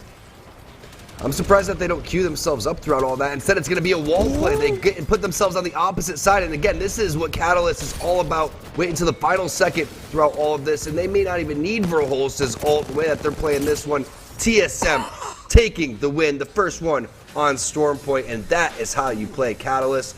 We knew that Hal was a little bit iffy on World's Edge, but it really came in as they played that correctly towards the tail end of things. And big shout out to TSM for taking over that entire area. There was no stopping them with that Catalyst wall. Nothing you can do. And at that point, when you see free kills just kind of falling from the sky, Tony, you know the game's going your way. Yeah, by the time we got to the final 3 squads, TSM were the only squad that were fully loaded right there. So, and there's going to be some teams out there that might make a mistake, that might end up throwing their game, but not TSM. Hold on to their high ground as long as possible. And even though they were the first one to push in, which lots of times the first team to push in might just be the last one alive, they utilized that catalyst utility, that ultimate blocking that line of sight. They end up in towards the inner portion of the zone. Eventually, Verholz just takes to the skies with that Horizon Q, which is beautifully played. TSM obviously deserving the win, the first win here on Stormpoint. Yeah, typically you would see that old school play happen with dropping on the opposite side of teams and throwing down your bubble and forcing them to fight, and then bubbles would go down everywhere. Now we're in a situation where Apex is just so exciting. You don't know how these games are going to end. Hal comes in, throws the perfect wall, forces those 2 teams on the opposite side to basically duke it out, because you can't run through that. And all you have to do is continue to jiggle peek back and forth, and you have as many free shots as you want. And there's information coming in from the Seer. You have damage coming in with Verholz. I love this composition. I think it's very well played the way that they executed that. And you can see the potential of Catalyst. You have that end game where you can just completely wall people off, but you also have the ability to get there by locking things down and reinforcing those doors, Tony. It was funny when I was looking at towards that end game, toward the final 3. I was looking for a Newcastle. I'm thinking, okay, Newcastle ult starts your push, gives you cover, and I'm like, nobody has a Newcastle, and I didn't see the Catalyst play by TSM. Like, that was a huge play. The wall comes in, and like you said, just playing through that, so well done. It's not just about choosing legends, about how you play in every given situation, and TSM obviously played that to perfection. And they played it patiently. Let's get Yeso's thoughts on game number 4, our first game on Stormpoint. The way TSM are playing these days just feels like a matter of time before they take a win, and they were clinical in that final circle to grab the W here in game number 4. Hats off to TSM on that great performance here as we kick off our second half of the day. And I don't even want to waste any time. I want to jump right into the Mobile One high performance moment here, because this is just so well played from the squad here at the end. Perfect execution with the Catalyst ultimate. Of course, they've got the Horizon on top of it to make things happen. But let's just jump right into this replay. We already got the look at TSM. They're cleaning things up, and just such a well-timed drop here to get the jump on these final 2 squads. They laid down the Catalyst ultimate and cut off these other 2 teams, make complexity, fight it out on the other side. They've got all the safety that they could ask for here, and then just the well-timed Horizon ultimate right on top to create the chaos here at the end. This is just so well done. How perfectly timed, sliding down. Wonderful placement there of the Catalyst ultimate to just create this nice, safe little pocket for TSM to play inside of. The other 2 squads duke it out amongst themselves, and then TSM cleans up the scraps. And that's just so well done here for TSM. Great performance from the team. They'd been relatively quiet through the first 3 games. Had a couple of times where we jumped into their POVs and they were winning some fights, but weren't really putting up a ton of numbers on the overall leaderboard. But that's going to be a really nice boon to their chances here going into the final 2 games as we take a look at our Mobile One leaderboard. So you can see TSM with that performance all the way up to 33 points. They're in sole possession of 5th place right now, just a point behind G2, 2 behind the Guard there in 3rd place. And it's going to be a very exciting run to the finish here. Tripods continuing to play strong here today. They're in that 2nd place spot, still just 5 points behind Team Nasky.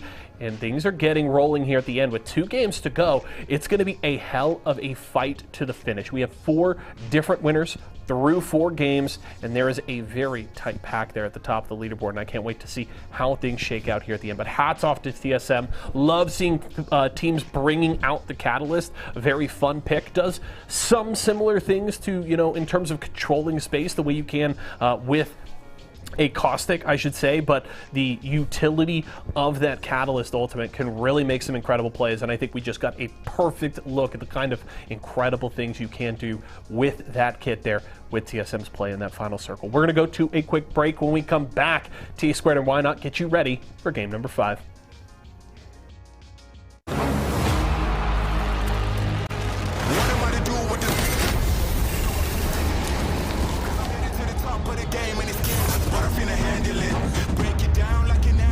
I'll be loading up, they wanna package this. Pray for peace, pacifist, I'm never old enough to give a promise.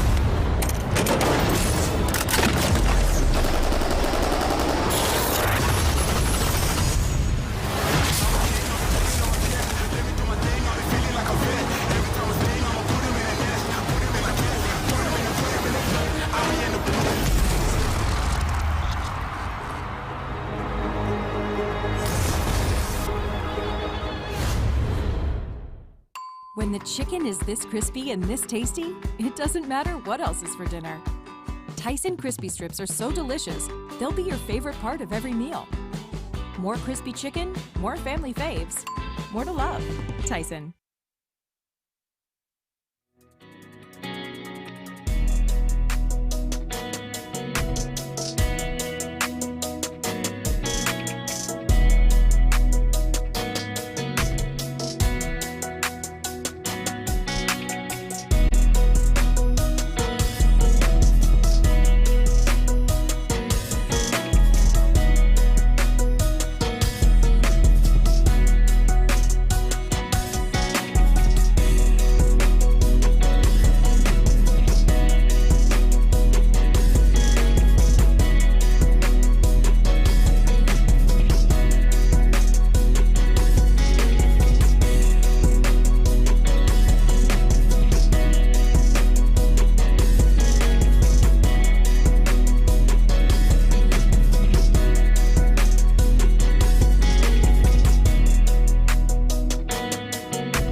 Welcome back, everybody, to Series Z. 2 games remaining on Stormpoint to find out who is going to be walking away with their share of $2,000. TSM with a big win right there. Catalyst picking up a dub. And I feel like we've seen 4 different teams with 4 different compositions win each game. It just kind of lays into the storyline of the night that we're in a great time for the current meta of Apex Legends. Yeah, really exciting to see. Like you said before, every legend obviously viable, including Mirage and even Revenant. We should expect to see being joined in soon. TSM able to climb that leaderboard to number 5 spot. Team Nasky still somehow holding number 1 spot with 43 points. And right behind them is Tripods, really the surprise team of the tournament. I know you asked for like an ultimate like dark horse pick, and I picked G2. Little did I know that Tripods was going to make this much noise. I would have went with them. Yeah, and you see how close this leaderboard is, right? I'm looking at the Mobile One leaderboard on the side here. We have Team Nasky with 43 points. And then, realistically, anybody inside, with still anybody's game. I mean, you could come back and be in last place like Team Intel, win back-to-back games, and potentially win this thing. So, very rarely do we see a leaderboard like this where nobody's really popped off quite yet. And again, that goes back to the state of where Apex is currently at, with everybody really being able to play whatever they want or feel comfortable with, within reason, all right? Don't listen to Tony. He's capping, all right? Don't play Revenant on my team. All right, I guess I'll play Revenant, you play Octane, Tony. Let's take over. I'm ready. But in the same way that this is anybody's game to win, it's also anybody's game to lose as well. Like, if your team Nasky, Tripods, or the Guard, like, I'm not feeling comfortable in the top spot. Not when everybody in the top 6 is literally 1 game away from being able to usurp you on the leaderboard. So it's anybody's game right now. The competition is so tight. This is exactly how you start off week 2 of Series E Apex. And I think one of the most popular picks that we're seeing, and it's been a recurring theme over the last couple of weeks, maybe the last month or two, is Bangalore. A lot of teams are playing because of that reset potential. And as 2 controller players here on your screens, I like Bangalore. You get the give and take, right? Yeah, you lose the aim assist through the smoke, but you know how nice it is to get some kills and just smoke out the box and just sit there and take as long as you want to loot. I love that. I promise you, there's like Shiv fans all over the place yelling "Lifeline, Lifeline" right now, and just so happy that Bangalore is seeing this much play. Shout out my boy Shiv. Always love watching his streams in the morning, and he's damn good on Bangalore. And I'm pretty sure every time somebody plays Bang, don't they have to send like a nickel or two? It's something like that. It's in the contract. Yeah, I'm pretty sure, you know, that's what keeps the lights on over there for Shiv, not his stream. It's when everyone else plays Bangalore. We need a Shiv skin in there somewhere. Maybe get some of his quotes in there. You know, the last thing that you want to do is try to take on that guy in matchmaking. And Beast, one of my former teammates as well. Shout out to Shiv. Also, a big Series E fan. I see him in the chat sometimes swinging by. But there's your Mobile One leaderboard, and we're talking about how it is anybody's to win and anybody's to lose. I think that's a great point. Again, Tripods coming through, and we were talking about the performance that they had coming fresh off their best performance in the ALGS. It seems like they've really hit their stride. Nick Burks is getting more and more comfortable with competitive because you know that he has it inside of him as a former Gears of War pro. He was great at Fortnite, coming over here to Apex not that long ago. It was only about a year or two, and he's playing with some of the best teams in the world right now. You also got to give credit to Deeds and to Gentrifying. They've been playing phenomenal, and I know that had to be hard for Gent to not be on G2. They were the longest lasting team in all of Apex, so that's going to take a little bit to get used to your new squad as well, and who better to do it with than someone with the experience and vibes than the Tripods have. So congratulations to them, but they still have more work to do. In terms of the other side, disappointments, I would probably say 100 Thieves. It's been tough for them overall. They got a big team fight earlier in game number 4, and that was against DZ. But we're going to take a quick break. We have a unfortunate lobby error. We're going to get all the players loaded back in, so we're going to take a quick commercial break, and we'll be right back with game number 5.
right, we're back with gameplay as we fix the lobby issue, and 2 games remain on Storm Point. Really, anybody could win this one. We'll see who sets themselves up for success going into Game 6. We know we saw an early fight happening with DZ and 100 Thieves. Could this be the same fight, Tony?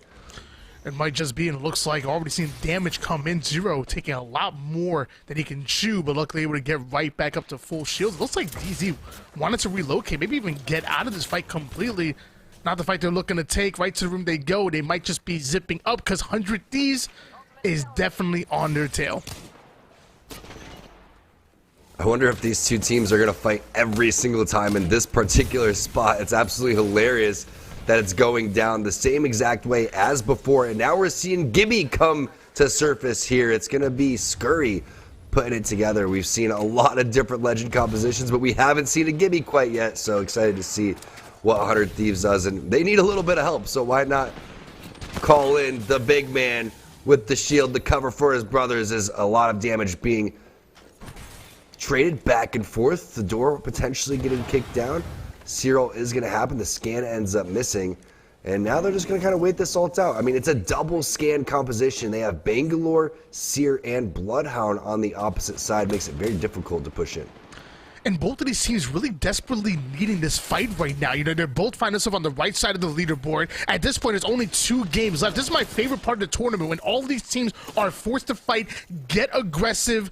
The final 2 games usually are a bloodbath. That's exactly what you're going to see right here. I'd be surprised if either one of these teams really decide to hard rotate out. At this point, I think they both need to hard commit and, you know, create that wall of death. At this point, they're just waiting to get third partied. As unfortunately for Rambo, he gets knocked, but Keon is there to get his back with the alternator. It's going to be double kill coming in for Keon, and now it's just a straight up 1v1. It's got RKN at the very end, eliminating MPS, our first squad, to be taken down. Rambo's got to be loving that. He probably put in some good initial damage, but this fight still taking place through all of that. And that one was finished a lot quicker than this one. Is the burst from Zero is absolutely insane, Tony, and 100 Thieves. No dome's going to save you there. Double scan legends and the aggressiveness from DZ really paying off there. Thank God, that was taking way too long right there. I'm like, I either go in or go home, because like you said, they were really kind of opening themselves up for a third party, but luckily DZ saw the bubble, felt very confident within the bubble fight, go right in, and are able to get the wipe before a third party comes in and introduces themselves. As we see this zone really start to pull over toward the south side, over towards Fish Farms. Lots of area to fight over that Fish Farms, but most likely we're going to see it just slightly north of where Fish Farms ends up landing here. So FaZe start to make their rotation in. G2 have a bit of a long rotation. Then you have teams like Mike and Nike and CLG who really have to take a hike over towards this inner zone. Yeah, and I like what FaZe is doing, taking their time, going to rotate over towards the very backhand side, very Liquid-esque the way that they're kind of going about their business, but a plethora of colors inside of the zone. A lot of that action will happen over towards the west side. G2, CLG, ESA, Team Mike and Ike. They're going to have to deal with that antenna rotation and those chokes on that side of the map. You can see TSM coming in on over towards the north side. They're able to get their win on Catalyst. You saw a great wall coming in from Hal at the very final moments there. Awesome ultimate coming in from Vrohost as well. Tripods, they lost out on Gent, but the res is happening. We'll see if they're going to be able to get this cleanly. And one thing I just noticed that purple shoddy bolt is currently in the crafter right now, so don't be surprised if you see a bunch of Mastiffs, and even if you can't find the Mastiff yourself, I think it might even be worth, you know, spending for that Peacekeeper, because that purple bolt can be so deadly. As Nick Merck starts to take a bit of damage here, they're trying to distract as the res is coming in, and Gent is able to make it through fairly safe right now, hopefully can get himself some quick utility here. As I say that though, Nick gets shredded, ends up going down quickly, so now we have Deeds and Gent playing by themselves, and it's going to be quite risky for Gent to try to play for that box and try to get any utility, but luckily he's able to do so. Gets himself at least a 301 before taking too much damage. Looks like there could be a better armor in there too. Able to find that one, get the blue, maybe get some revenge for his boy Nick Merckx. This is the Tripods team that you can see on the lower left-hand corner is sitting pretty. Third place, 38 points. Is Keon going to continue to pop off there and get the knock and flush there onto Blitz. Nice job from Gent recognizing the situation. He's the player that can go back up top and hit that Q to get on over towards. You have to get on top of that box if you want to go and queue up, but instead he's just going to go and take the rope. He's able to get through there. As you can see, the scan hitting as well. But 20 cells, passing that on over towards Deeds, also has the banner. And they should be able to get Nick Mercs up here eventually. Keep in mind, Deeds does have that skyward dive. You have Gentrifying, who's going to be able to hit that movement with the Horizon passive and the Q.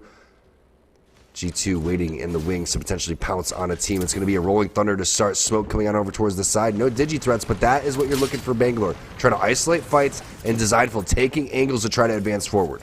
And it's not just the smoke that Bangalore provides that allows you to create these crazy angles in the 3v3. It's also that ultimate as well. The bombardment comes in and really distracts your opponent as they're going through the smoke, going through the bombardment, but CLG still doing a fantastic job of fighting right back, and that's because they can see right through that smoke with the Bloodhound Beast of the Hunt. Well played by CLG to stop that push from going forward, and now they're actually pushing up themselves off the screen. DZ ends up getting eliminated, and CLG pushing up. If G2 don't be careful, they might join DZ in the lobby. Yeah, this is going to be a great third party coming in. The spray happening all over the place. CLG was able to get out of there, but now they get eliminated and hunted down by G2. It was a little bit sketchy there and dicey for Designful. He was trying to go and force his way through there, but you saw an amazing ultimate coming in from Chaotic, and we know what he's capable of in game number 3, completely popping off 2,500 damage, getting the dub and 7 kills. ESA with their new addition, Naughty. Is it a tryout or is this going to be something full-time? Still remains to be seen. A little bit of a slow start for them. They are going to find a bow check bow inside of the drop here, and that one's going to go on over towards Enemy. I'm sure he's going to be liking what he sees, getting that 3x on there as well, completely ripping people open across the map without any sound. One of the most frustrating things is getting hit for 70, 70, 70, and next thing you know, you're crawling towards your teammates. Esports Arena definitely looking good with Naughty on, and it's tough though, because you want to see him on that left side of the leaderboard. We've seen moments of brilliance, but we haven't seen him put entire games together just yet. And it's tough though, because you can't just take 3 ultra talented players and expect them to go God mode right off the rip. It's gonna take some time. They got to get used to their play style. They really got used to get used to each other and really create a team as opposed to just 3 individually talented players. So really excited to see if Esports Arena do end up going with the same trio going forward, and really excited to see them start to come into their own week after week. 3 players, triple purple, even having Phony with that charge rifle, trying to get the intel from the beacon before they actually push forward and really try to formulate a game plan from here. Seer with a charge rifle, everyone's favorite thing to see overall. As Sentinel's going with the meatball comp, they got Newcastle, Gibby, Valkyrie as well. The shots coming through. Some nice burst spray with the flatline too for that. Anvil absolutely rips with the flatline and the R301. Great for long range when you're trying to conserve the ammo and lay down some headshots. I think does some massive damage, but you can see the defensive environment coming in from Sentinels. They're going to continue to advance forward, but the damage has already been done. They bullied this team off of the roof. And which team is this going to be? Sentinels looks like they want to take this fight. Wow, beautiful flatline shots coming out of Crush right there, and that's the opening Sentinels were looking for as they find their second knock, creating a 3v1. Be careful though, it looks like that might be shots from a third party that's trying to come in, trying to capitalize on that damage, and it might just be TSM getting as close as possible here. Right through the bubble they go. We know the Sentinels are in that 3v1, but we know TSM want to steal some of these kills. Kicking down the door, shots are going out. It looks like they're able to take down one this TSM, and it looks like they finish off Aegon. Yeah, they should be able to get scans on where these next players are going to be in 5 seconds until the queue comes up. You know that's exactly what Reps is planning, especially after doing a little bit of damage onto that player. Searching and trying to find out exactly where he is. Tosses that one, and this is still going to be Sentinels on the other side. Enemy getting involved with Chaotic. And G2 gets eliminated, so it looks like they lost out on their positioning that they had. As the push coming in, Sentinels drops the bubble. They're on the hunt for Verholz. Big PK shot lands directly onto Hal's face, and bye-bye TSM, winners of game number 4, and getting a little bit of friendly teabag as well. Sentinel is known for trolling TSM time and time again in scrims, especially on World's Edge when they used to land so close to Fragment East. I think of the time where Sentinels go in, they triple push Hal, go in and just punch him out, and then just run away to No Name. It was absolutely hilarious. But this time Sentinels meant strictly business right there, eliminating them, and that's really what we were kind of talking about before. You know, with that purple shoddy bolt in the crafter, even if you don't find a Mastiff, the Peacekeeper is still so viable, and sometimes you don't want to spend that 30 craft in order to grab it, but combining that with the purple shoddy is absolutely deadly, especially when it smacks somebody for 99, like you saw. A large reason why TSM got eliminated was because that Peacekeeper really was putting in work. It really was. That ripped Hal for, I believe, over 100 damage throughout all of that. Plus, he has the Digi on that. We know what the amount of Bangalore is in the lobby, especially on Stormpoint. That's going to be the perfect weapon for this scenario. So we'll see if that composition ends up working out for Sentinels in the long run.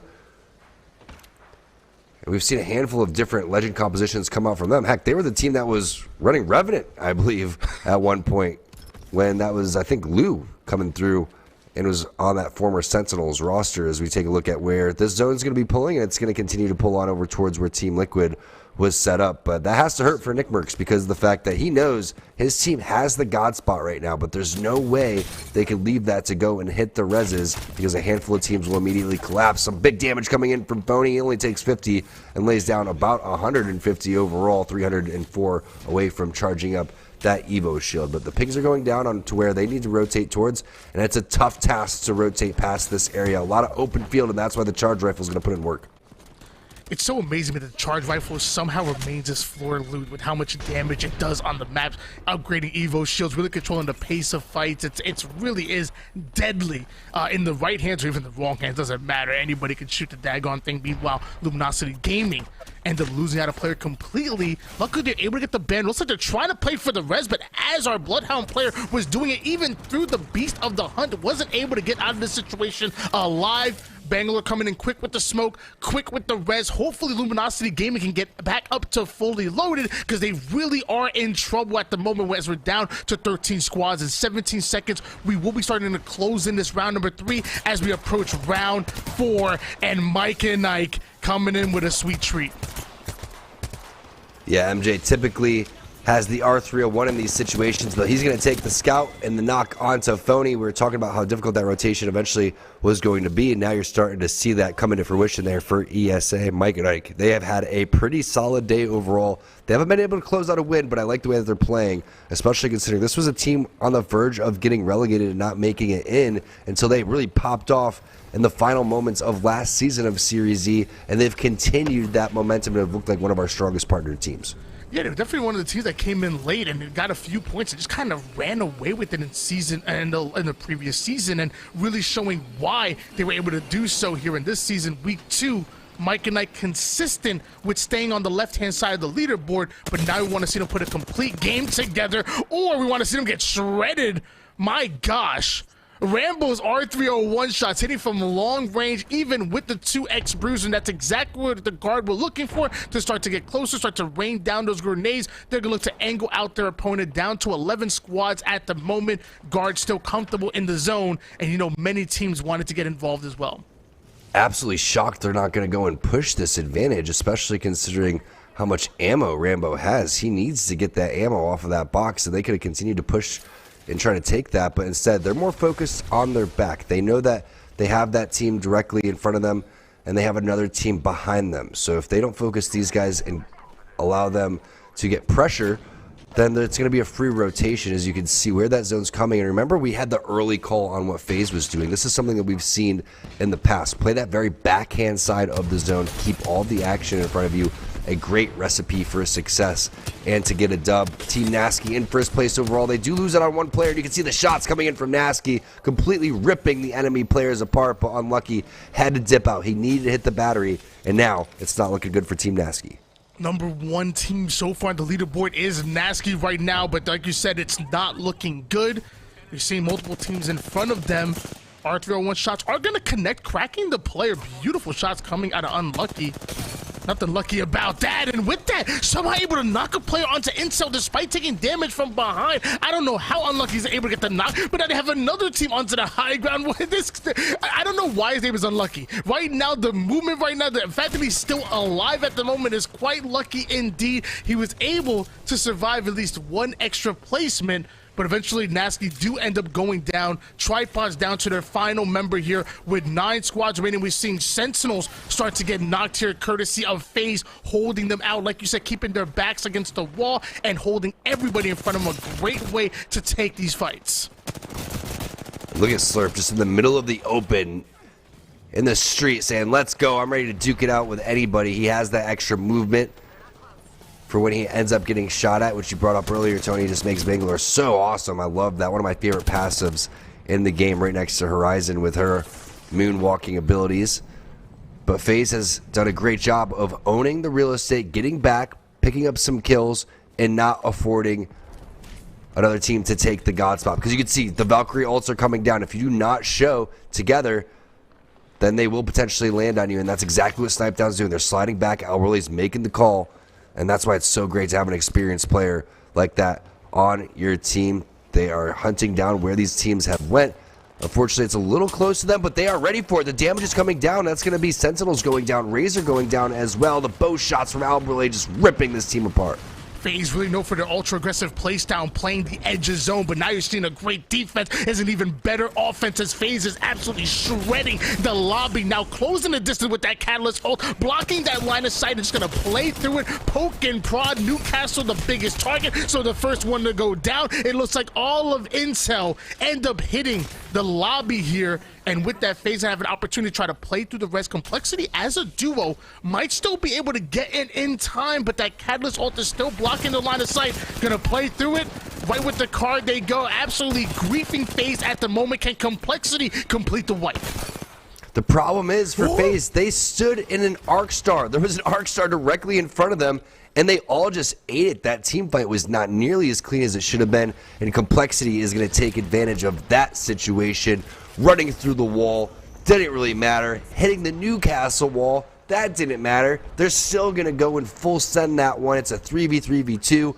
The res taking place on the backhand side as well, so make that a 3v3v3 situation. As you can see, the guard is desperate for these kills. They're in first place. They took that over away from Team Nasty. And hello for some free KP. Did anybody order a punch out?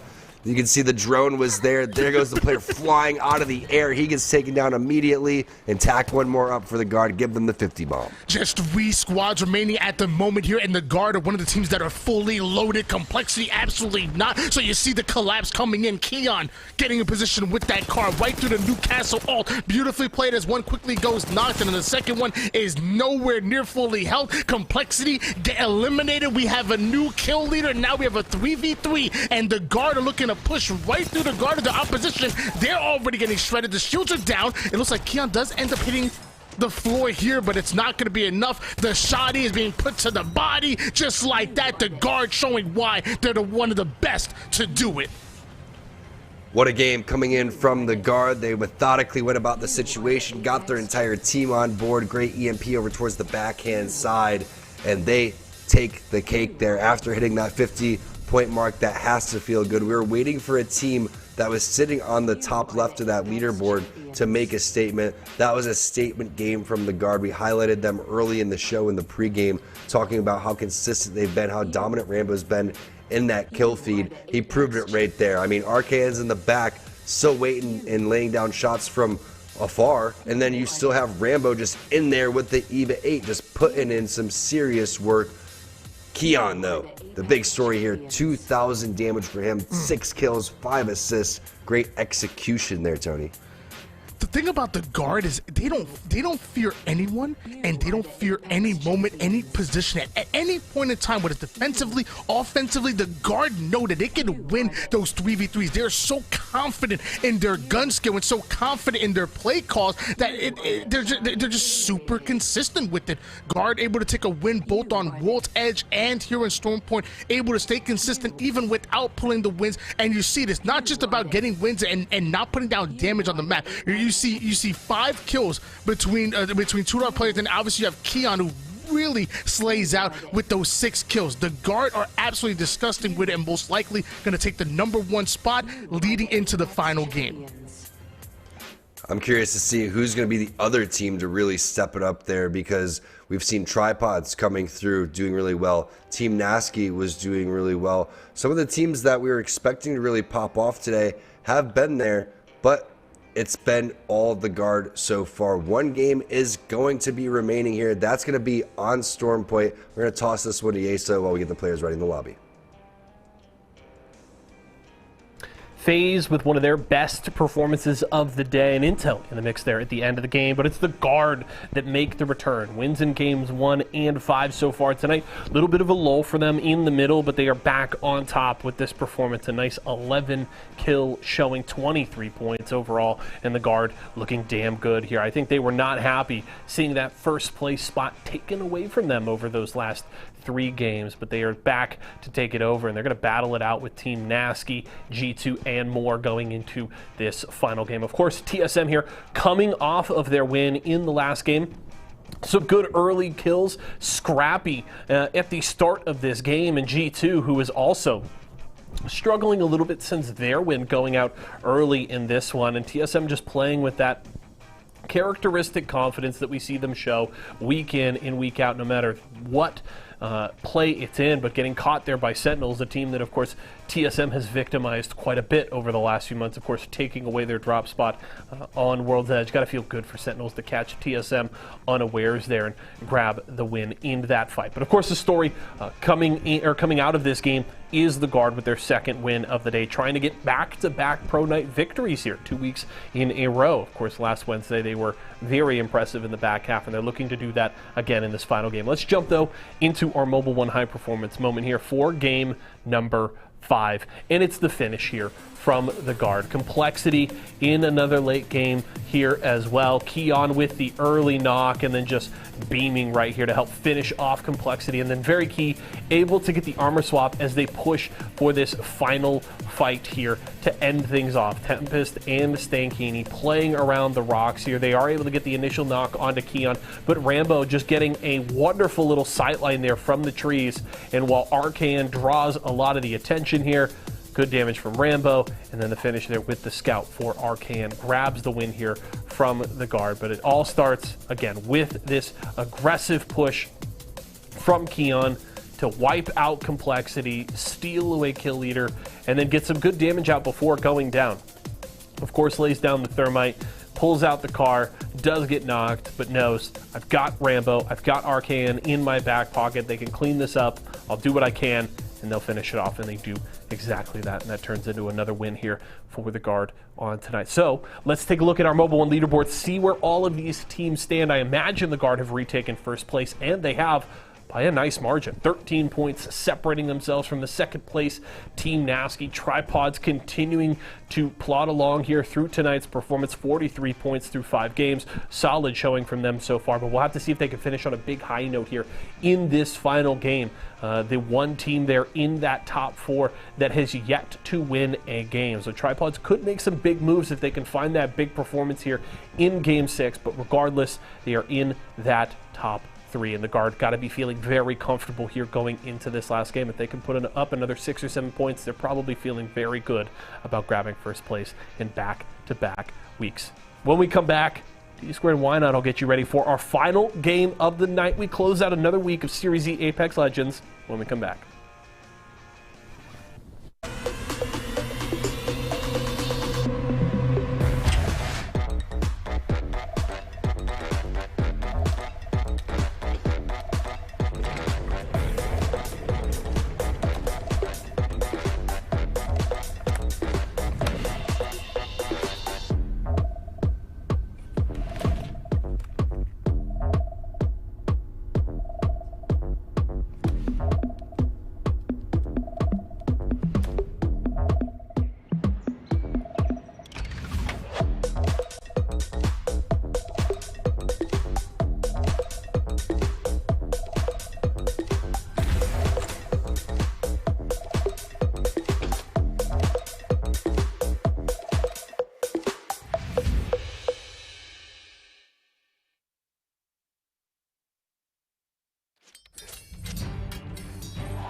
One more game remains, and we saw the guard completely pop off. There's a lot of teams that still could catch him. T-Squared and Tony bringing you the action. Tony, you think guard's going to pull this one off? I think as of right now, they have to be the favorites. I mean, they've just been so consistent and so dangerous. If I'm Nasky, Tripods, or G2, I'm putting a bounty on them. I'm just saying, PayPal's over for anyone who's able to 50-50 and take down the guard because they really are that dangerous. Obviously, Nasky in position, so are Tripods, but they're still double digits behind the guard, sitting in the #1 spot. You also were saying to me in Discord during the break that you want, or in the chat as well, that you want to see Mirage and a gift card to anyone that ends up running Mirage. We'll see. Maybe we can, hop in and sabotage in the guards chat and see how they're doing. But we know that they're way too focused to be messing around with that Mirage visits. There's almost no facades here. It's just straight gameplay coming out. And what a great way to end that game, too. And their wins today, they've been very, again, methodical in the way that they're approaching the situation. And you can see the layers that they want to have. They want Keanu and Rambo going forward. Arcane's going to be calling shots on that crypto on the backhand side, getting valuable information with the drone, laying down the EMPs. And I just love watching these crypto teams work. It would be kind of weird, though, if all 20 teams were running crypto, let's be honest. I don't know if I'd want to see EMP on top of EMP on top of EMP. But the players are getting ready. They're loading into the lobby for game number 6. I'm looking forward to seeing if Tripods can bounce back, because this has kind of been the hero story coming through for them. They originally one of the teams that were counted out of the Pro League. People didn't think that they were going to make it, and they thought they're going to be bottom of the barrel. They've slowly climbed their way up. Best placing was 4th place overall, and they're in the top 4 here today in Series E. What are you seeing from them, Tony, that's making it work? Just confidence and chemistry, and I think that grows within. We kind of talked about it before. It's not just about taking 3 individually talented players and putting them together and say, okay, this is your team, now go out and win tournaments. We've seen FaZe start off really slow when they first got put together. Same thing with Tripods, and kind of the same growing pains that Esports Arena are going through right now with their first tournament that I've seen with them playing with Naughty. As they start to get comfortable with each other, as they start to put in that work in the filmer, which by the way every team does, including Tripods, plenty of that, and really start to formulate a game plan or a blueprint, and really start to get that cohesiveness together. That's when we see teams get as strong as possible. Tripods have been together for quite some time. They've been putting in the work, whether it's ranked, whether it's film review, whether it's these tournaments, both big and small, and there's a reason why they're sitting at the #3 spot right now. It's not by luck. It's because of the real deal. I will say, with that being said, you're 16 points behind the leader. So in this final game, you need a top 3 finish and a standout game in KP. You need either a #1 finish and some damn good KP to go along with it. And you also need the guard to drop out a bit earlier than expected, which again, bounty, come on now. And we out here mining, I'm just saying, I'm dropping bounties. I don't care.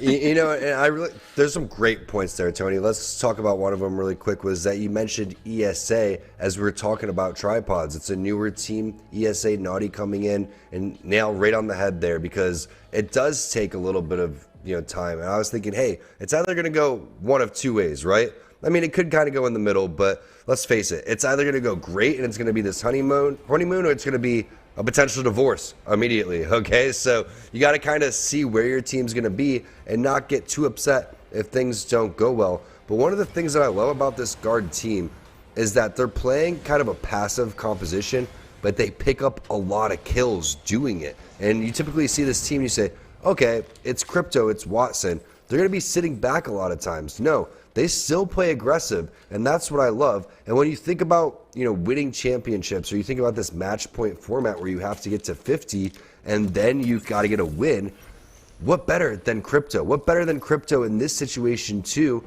when you need to just kind of sit on that lead and let the other teams kind of fight as you pick and choose where the zone's going to be. 100 Thieves finding some really great loot over here as they know they're going to be fighting DZ here very shortly. Yeah, it's only a matter of time before these two really go at it. I mean, they're both still find themselves at a non-favorable position on the leaderboard. Actually, I think 100 Thieves actually might be the last place squad right now. So there's really no reason for them not to fight, not to put in the work. Hey, get in there, try to come out with a big win here and gain some kind of momentum into your next tournament. Gibby chucking the backwards thermal to try to to try to stop Zero from coming in. But even that wasn't enough. The first knock goes in favor of DZ. Scurry just so out of position there, and that's kind of inexcusable based on the way that these fights have been going, but it's just been one of those days, one of those nights here for 100 Thieves, and it's so difficult to end up taking this fight when you're going up against double scan. And look at the patience that DZ has even afterwards. If I get a knock, I just end up just sending it right into the enemy teams. I think that's kind of one of my downfalls of Apex. I'm like, come on guys, let's go. We got the numbers advantage. Let's just trade it out. Not these guys. Methodical, slow, making sure that they're doing everything that they can not to give up their advantage that they've built. The knocked over toward the left, that is Scurry, who is on that Gibby, and it is on right now for 100 Thieves versus DZ. A big advantage for DZ. I don't think 100 Thieves is going to be able to take this 2v3. You can just see how well DZ's playing this. And DZ really having the extra motivation to play as patient as possible, because again, you know 100 Thieves aren't going anywhere. They're at the bottom of the leaderboard, so knowledge is power in this situation. Why not play the batteries? Why not make sure you're fully loaded and playing this 3v2 when you know they are not going to back down? They are there for the fight. Eventually, DZ come off with the elimination, and now we're switching on board with Team Nasky, who's been sitting in first place for almost his entire tournament outside of that abysmal game number 1, but so far sitting in second place after the guard was able to usurp them with a huge Game 5 win. Yeah, abysmal game number 1, winning game number 2 over towards the trial side, and now potentially in a powerful position over here. I'm not quite sure if the zone is going to pull over here, but the way that everyone's posturing makes you feel like that is going to potentially be a play. Scout, one of the worst iron scope guns in the game. We'll find out if he can find any type of scope for that one to make things just a little bit easier as we see what Aegon by AOC's up. And someone's pinging a gold R301. Was that someone on guard? It's coming in. I'm sorry, I had to laugh for a second. I saw the Watson player shooting at the dragon, and then I saw him take damage back. Like, is the dragon shooting back? But no, it was another team, another player. The dragon cannot shoot back.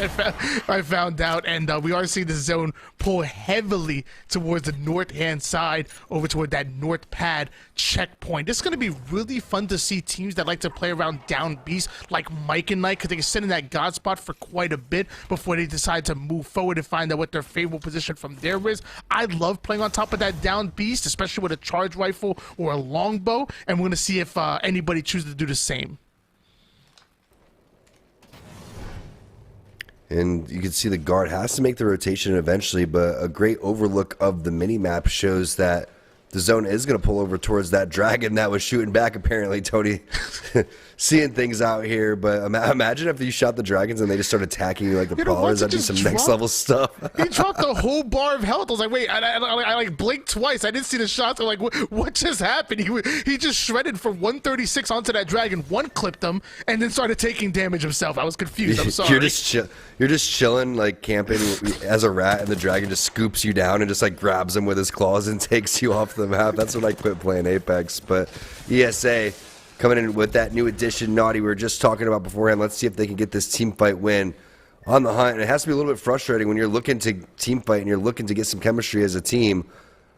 Players just running away from you because you put down some good damage onto them. But now the hunt is on, and that's what you can see Phony's doing with that charge rifle Volt on the Seer. In behind, that's going to be G2 as well. So the hunt have now become the hunted, and this is not looking good, unfortunately, for ESA. Meanwhile, in the kill feed, you can see Jen Burton getting involved on the Sentinels, and unfortunately for ESA, they have now came into G2 zone over towards the mill. We know that they originally used to land here. They've switched it up, and now they're going to come back to their original spot, trying to hunt some kills down as DZ now starting to heat up. That's back-to-back team fight wins for them.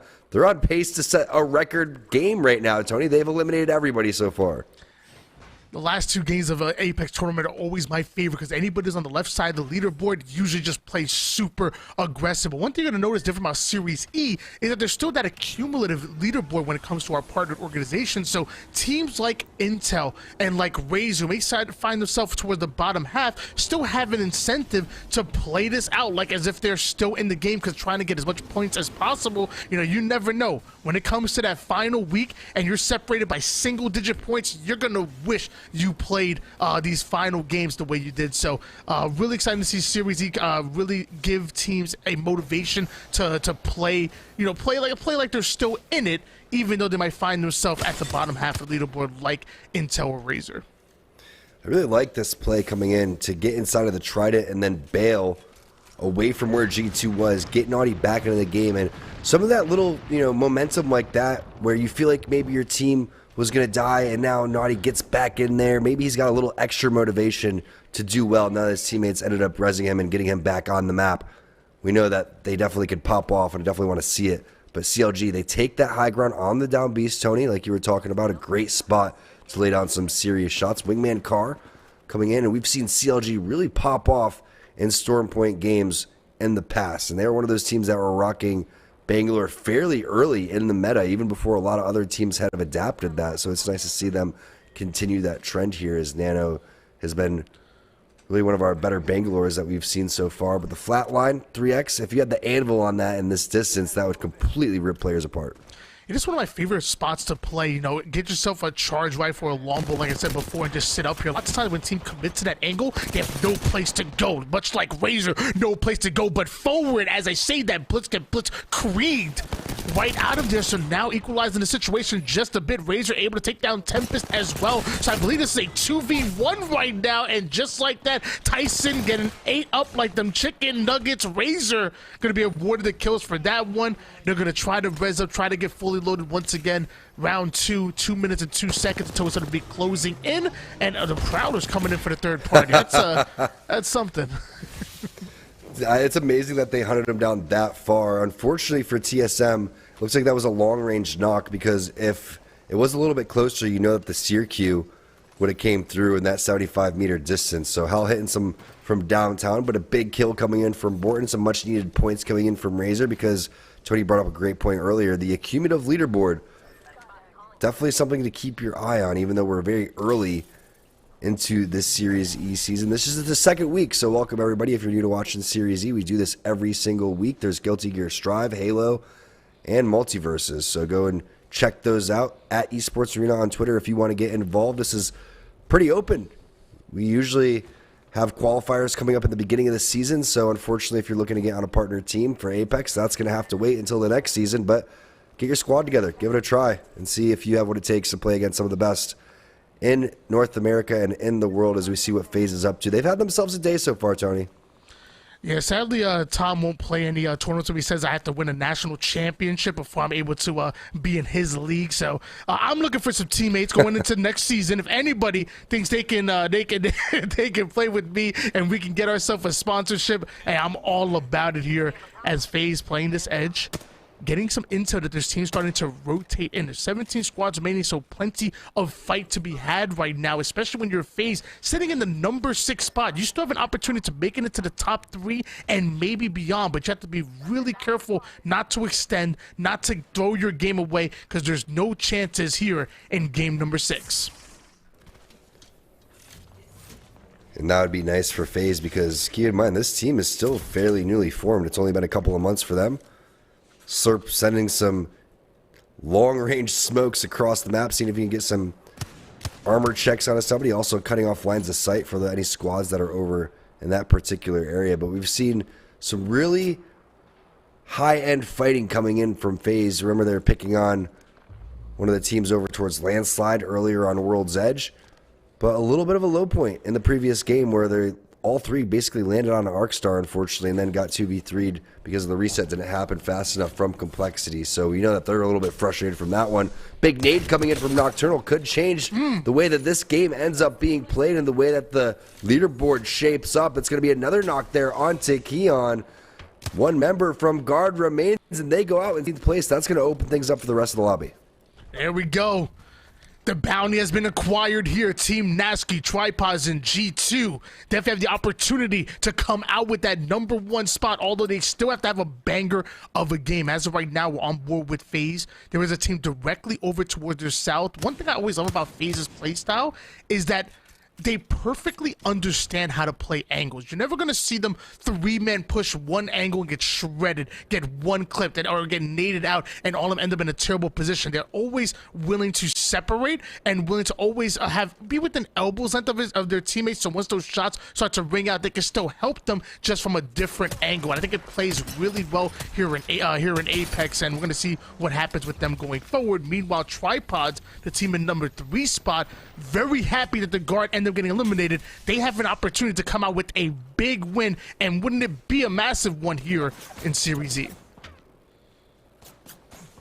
Definitely would be. Team Nasky is another team to keep an eye out. They are inside of the God spot. You can see, great job by our observer team switching over to find out what they've been up to. There's a couple boxes on the opposite side. Not looking good in terms of resources, but that's what the power of the Wattson is there for, to get that interception pylon to charge the shields back up. 2 batteries, 5 cells, and Altic cell if you want to go and use that one. But you can see at 61% trying to get that back up for his team. But it's a little scary right now. They're in one of the best spots, but they are getting heavily focused. If you ever played this zone, you know for a majority of the time it's going to go to where they're pulling at, and there's going to be members on each side here when you start getting down to the final teams, but it's all about holding this spot for as long as possible. And that's one reason why I'm really big on playing Loba. Like, if you're not getting into these fights actively and stealing your opponent's loot, you end up really resource deprived like Team Nasky are. Obviously, you could play around that interception pylon, but what about your ammo? What about your red heals? It's really tough. Meanwhile, G2 making it really tough on their opponent to get out of this building. It's Esports Arena Naughty. Ends up being shredded. You've been a bad boy, but so have G2, because that was a bad push. Esports Arena ready to fight. So are Tripods. I get the elimination onto G2. Gent losing the shields, but looks like everybody else on Tripods looking for angles to come in. They're stealing every single kill here, and that includes in Gent's former team G2. Well played by Tripods. It looks like Esports Arena now forced to try to get out of Dodge.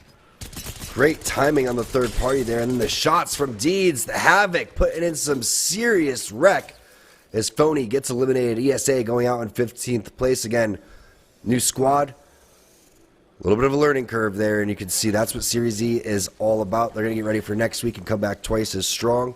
Looking forward to seeing how that roster ends up panning out. But Team Nasky in a little bit of a predicament over here, worried that this team is going to end up flying over him. That's why K20's got all of these fences set up to make sure that they show, hey, there's presence here. Just in case you didn't get that Valkyrie passive, we are here. We're strong. Our armor's maybe pretty bad, but either way, we're still having a major presence over towards this backhand side, and you can see the missile swarms coming in are going to be eaten by the interception pylon. He didn't use his ultimate cell, going to save that one for later in the game, but still a lot of squads remaining here as round 3 is going to close. First place team, the Guard, they were eliminated already, so that's going to open things up for teams like Tripods, Team Nasky, FaZe. We've seen what they're going to be up to. Right now, though, I kind of got my money on Tripods. I got a good feeling the way that we saw those shots coming through, the aggressiveness they had. Who do you think's going to take this, Tony? Yeah, I mean, we're going to focus on, obviously, Team Nasky and Team Tripods, 2 opposite sides of the spectrum. Like you saw, Team Nasky obviously had a favorable position for endgame, but didn't have much resource to work with. Tripods, meanwhile, have just landed in, already have the kills to work with, already fully loaded, have the resources, but don't have Gen anymore, and this is trouble. I thought Tripods might have been the ones to come out on top, but now it's going to get real dicey as Deeds has to pull off what might just be a 1v3. The first one goes down. Looks like the second one does as well, so a bit of a 1v1. Is he able to do it? LG get eliminated. It looks like the third party's coming in. Watch out for DZ. Tripods live to see another day, but there's no way that D's can play for this res at the moment when you know that DZ are really start to close the gap here with that third party. 13 squads remaining. Can Tripods somehow come out on top? It looks like DZ might be a little distracted here. Maybe that's the opportunity Tripods are looking for.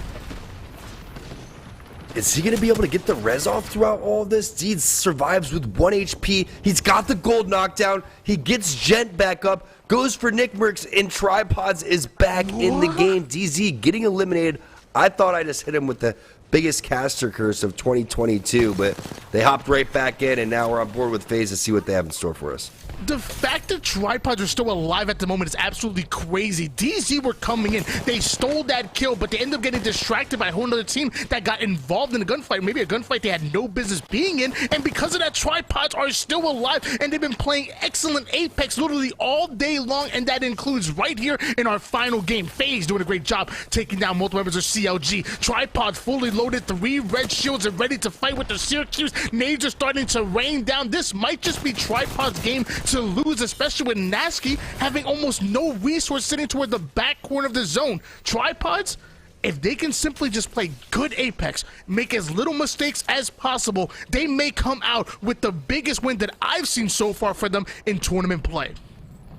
This would be huge for their momentum to make a comeback like that. Deeds again with just the smallest of HP. All of a sudden, a gifted box drops on top of his head so he can armor swap. He gets shot, gets distracted by the enemy team, and now they're back in this with triple red armor, pushing in on some final moments, taking down multiple squads along the way. That's going to be Borton from Team Razor getting knocked. The Q coming in from Nick Mercs and the aggression, the confidence coming in from Team Tripods.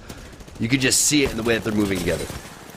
And not only are they fully loaded, but they're fighting and fighting well. Like you said, Born, the first one to go down. Jen hits the screen, though, and this is going to be bad. Once again, D's being left by himself, but in between two different teams is TSM. Putting the dream to rest. Tripods get eliminated, so do CLG. TSM somehow find a way towards the edge zone, but there's a team right above them, and I believe Team Nasty are still on the map. So with the guard and Tripods gone, watch out for them, and watch out for these shots. TSM getting griefed over toward the southwest side of the map. You see these players popping up. It's like whack-a-mole out here at your state fair here, Tony. They're just all over the place. Unfortunately for Tripods, maybe they thought pushing into that building they would face two players. Instead, that was a full TSM roster. Wall goes up for TSM. They should be able to reset. And now all eyes on Team Nasty. They've been here the entire game, waiting and playing, trying to get that placement points. Have not been able to really put any damage down either. 196 overall. They know that there's going to be a team on the very backhand side. Makes life a little bit difficult, but this is their opportunity to gatekeep. If there ever was a time for kill points for Team Nasty, this is it. And now keep in mind, Team Nasty, they really need those kill points that you kind of mentioned earlier. Like, I guess I like their spot to make it towards endgame. Yes, they'll probably make it to the top 4, but it's really about those kill points. Keep in mind, they're down by double digits right now to the guard. So they desperately need this right now. It's not just about placement. It's about them allowing the kills to come to them and them ultimately winning these fights. I know FaZe obviously still on the map. Complexity, I don't believe G2 is, so don't have to worry about that. Team Nasty have the opportunity to maybe just steal away 4 or 5 kill points and maybe, just maybe, you know, a top 2 finish, and they might just come out with the win on this one. Really excited to see exactly where they go from here. FaZe still somewhat in the running here, at least to make it to top 3, and maybe to have maybe one crazy game and they come out with the win. They find themselves currently in 6th place and climbing. Definitely possible for a lot of these squads here, as Alberle is going to put down the wall. That's going to help them own this side of the circle. Meanwhile, they're checking their back. You can see that is the side that's going to start closing in on them as TSM gets eliminated. Team Nasty now lighting things up. Look at the shots with the hemlock coming in for K-Swinney. Beautifully played with the hemlock. It reminds me of a battle rifle back in Halo. My gosh, absolutely incredible. And with that, we had Win who started off in white shields, currently in blue, double blue with the purple, but now the zone is closing in. Be careful. Don't get sloppy here, Team Nasty. Don't have a lot of cover, but they do know there's a team right next to them. They want to get involved. The Volt shots are going to absolutely shred Complexity. Another team that was in the running, keyword was, until obviously Team Nasty comes in and laid down the law. Complexity get eliminated. So do Intel. Down to 4 squads remaining. Team Nasty have the win in their sight. They see the finish line. It's time to cross through it. They're so close to the guard right now. Just a couple more points should be able to do it. It's all full squads, though. They have to play this patiently. FaZe is on the opposite side. They could lay fire onto Team Nasty if they get a little bit overzealous pushing onto Team Mike and Ike. Instead, Mike and Ike's going to make the play for him. It's going to be MJ going down. Unfortunately, it's Snipetown who gets the knock. Nasty gets one knock, but he's not able to pick up the kills quite yet. And yes, he did. Team Nasty gets the points as the rest of FaZe helps out getting the kills. It's Team Nasty for a reason. The dude's the last one alive, picking up kills for his team, and that's all they needed. FaZe, they still have an opportunity to move up in the leaderboard, but Team Nasty's job is done. Guard moves down to 2nd place, and now FaZe versus Liquid for the win.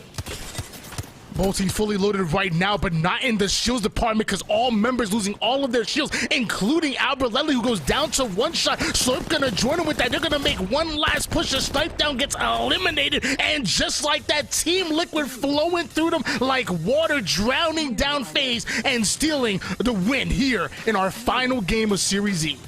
What a final game there. Team Nasty putting it together to take the win overall, but in this game, Team Liquid coming through with that Loba. I know you're stoked about that one. An unorthodox composition. every single game, we had different legends really starting to shine right there. We didn't see much of Team Liquid in that game. They were laying low key and we were doing the storyline of who's going to win overall. But what an exciting finish to our pro night here in week 2 of Series E Apex Legends. Yeah, I mean, hey, don't judge a book by its cover. So this story not going to end with Team Nasty, not going to end with Tripod, G2 Complexity, but it's Team Liquid, the 15th spot, but ending their tournament day right. Almost 3 players in the 2K club, plenty of kills to go along with it. That should propel them to, I would imagine, the left-hand side of the leaderboard after that big win. Liquid came off a second-place finish literally just last week. We know how talented they are, and although they had a quiet tournament so far, this should be momentum that should get them and really carry them over into their next tournament. Great job by Team Liquid to end today right. Yeah, and that's what I love about watching these players play. That's what I love about Series E is there's no one's giving up. Everyone's trying all the way to the end. Even if they're not on the left-hand page of that Mobile One leaderboard, they still stuck it out. They still fought the entire time. And Liquid ending on a high note, that's what you want to do for your team. You want to feel confident. You want to feel good going into your rank matches later. Or you want to feel good when you end up turning that PC off and saying, hey guys, let's reset for tomorrow. But what a night of Apex. Tony, do you want to give out any shout-outs? Yeah, shout out for you for turning off your PCs. I just leave mine going for weeks, months straight.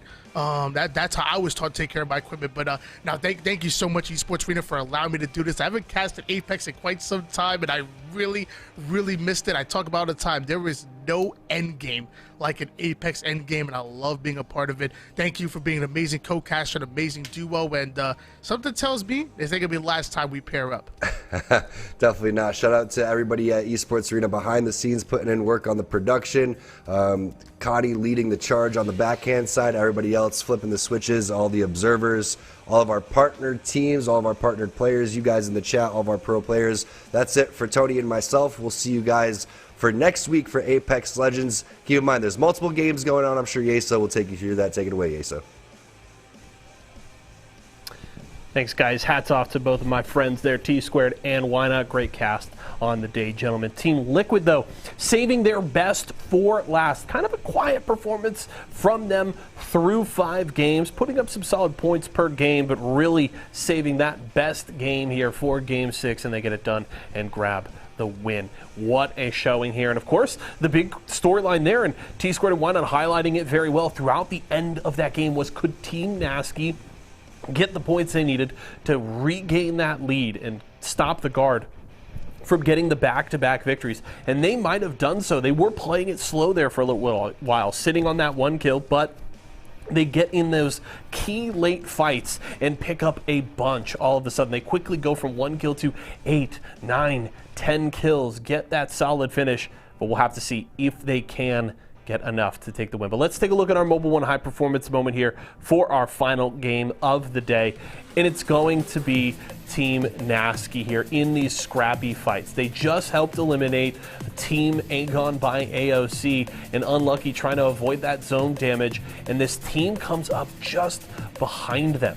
And Unlucky feeling confident, feeling aggressive, and they go for the push here onto Complexity. And Complexity not expecting that push, looking to get a little bit of a reset. And these were some very key kills here for Team Nasty. We aren't 100% sure where they ended up in terms of overall points and if they were able to pass up the Guard, but each of these kills were incredibly important. And you could see Team Nasty flipped the switch. They started playing confident and playing aggressive, and they started dominating in these fights. And it might have gotten them the win. Let's pull up the Mobile One leaderboard to see if they were able to do it, or if the Guard are our back-to-back champions. And Team Nasty did it. EMEA showing up big time here in Series E, and by just 2 points. We talked about it, how incredibly important each one of those kills were, and Team Nasty takes the win by just 2 points there ahead of the Guard. Tripods round out that top 3. FaZe and Complexity round out the top 5. And Liquid, with that last game win, jump all the way up to 6th place. So well played there. And Team Nasty, hats off to them with the big win and the big finish here in game number 6. That is going to do it for us here tonight, folks. Done for Series E Apex Legends for this week. Do want to remind you, though, as T Squared already mentioned, we do have more stuff going on this week. We've got Guilty Gear Strive tomorrow night. Of course, we wrap up the week with Multiverses on Friday. Don't miss out on any of that. Both of those broadcasts kicking off at 4 p.m. Pacific time right here at twitch.tv/esportsarena. And of course, if you want to continue to support us and our partners here, make sure to head over to walmart.com/esportsarena. Pick up any products from our friends at Razer, Intel, and more. So we appreciate your continued support here. That's going to do it for us tonight, folks. Thanks so much for hanging out. My name is Jaso. Always a pleasure to host for you all, for myself, the entire live broadcast crew, and everybody here at Esports Arena. Thank you so much for joining us here tonight, and we'll see you again tomorrow.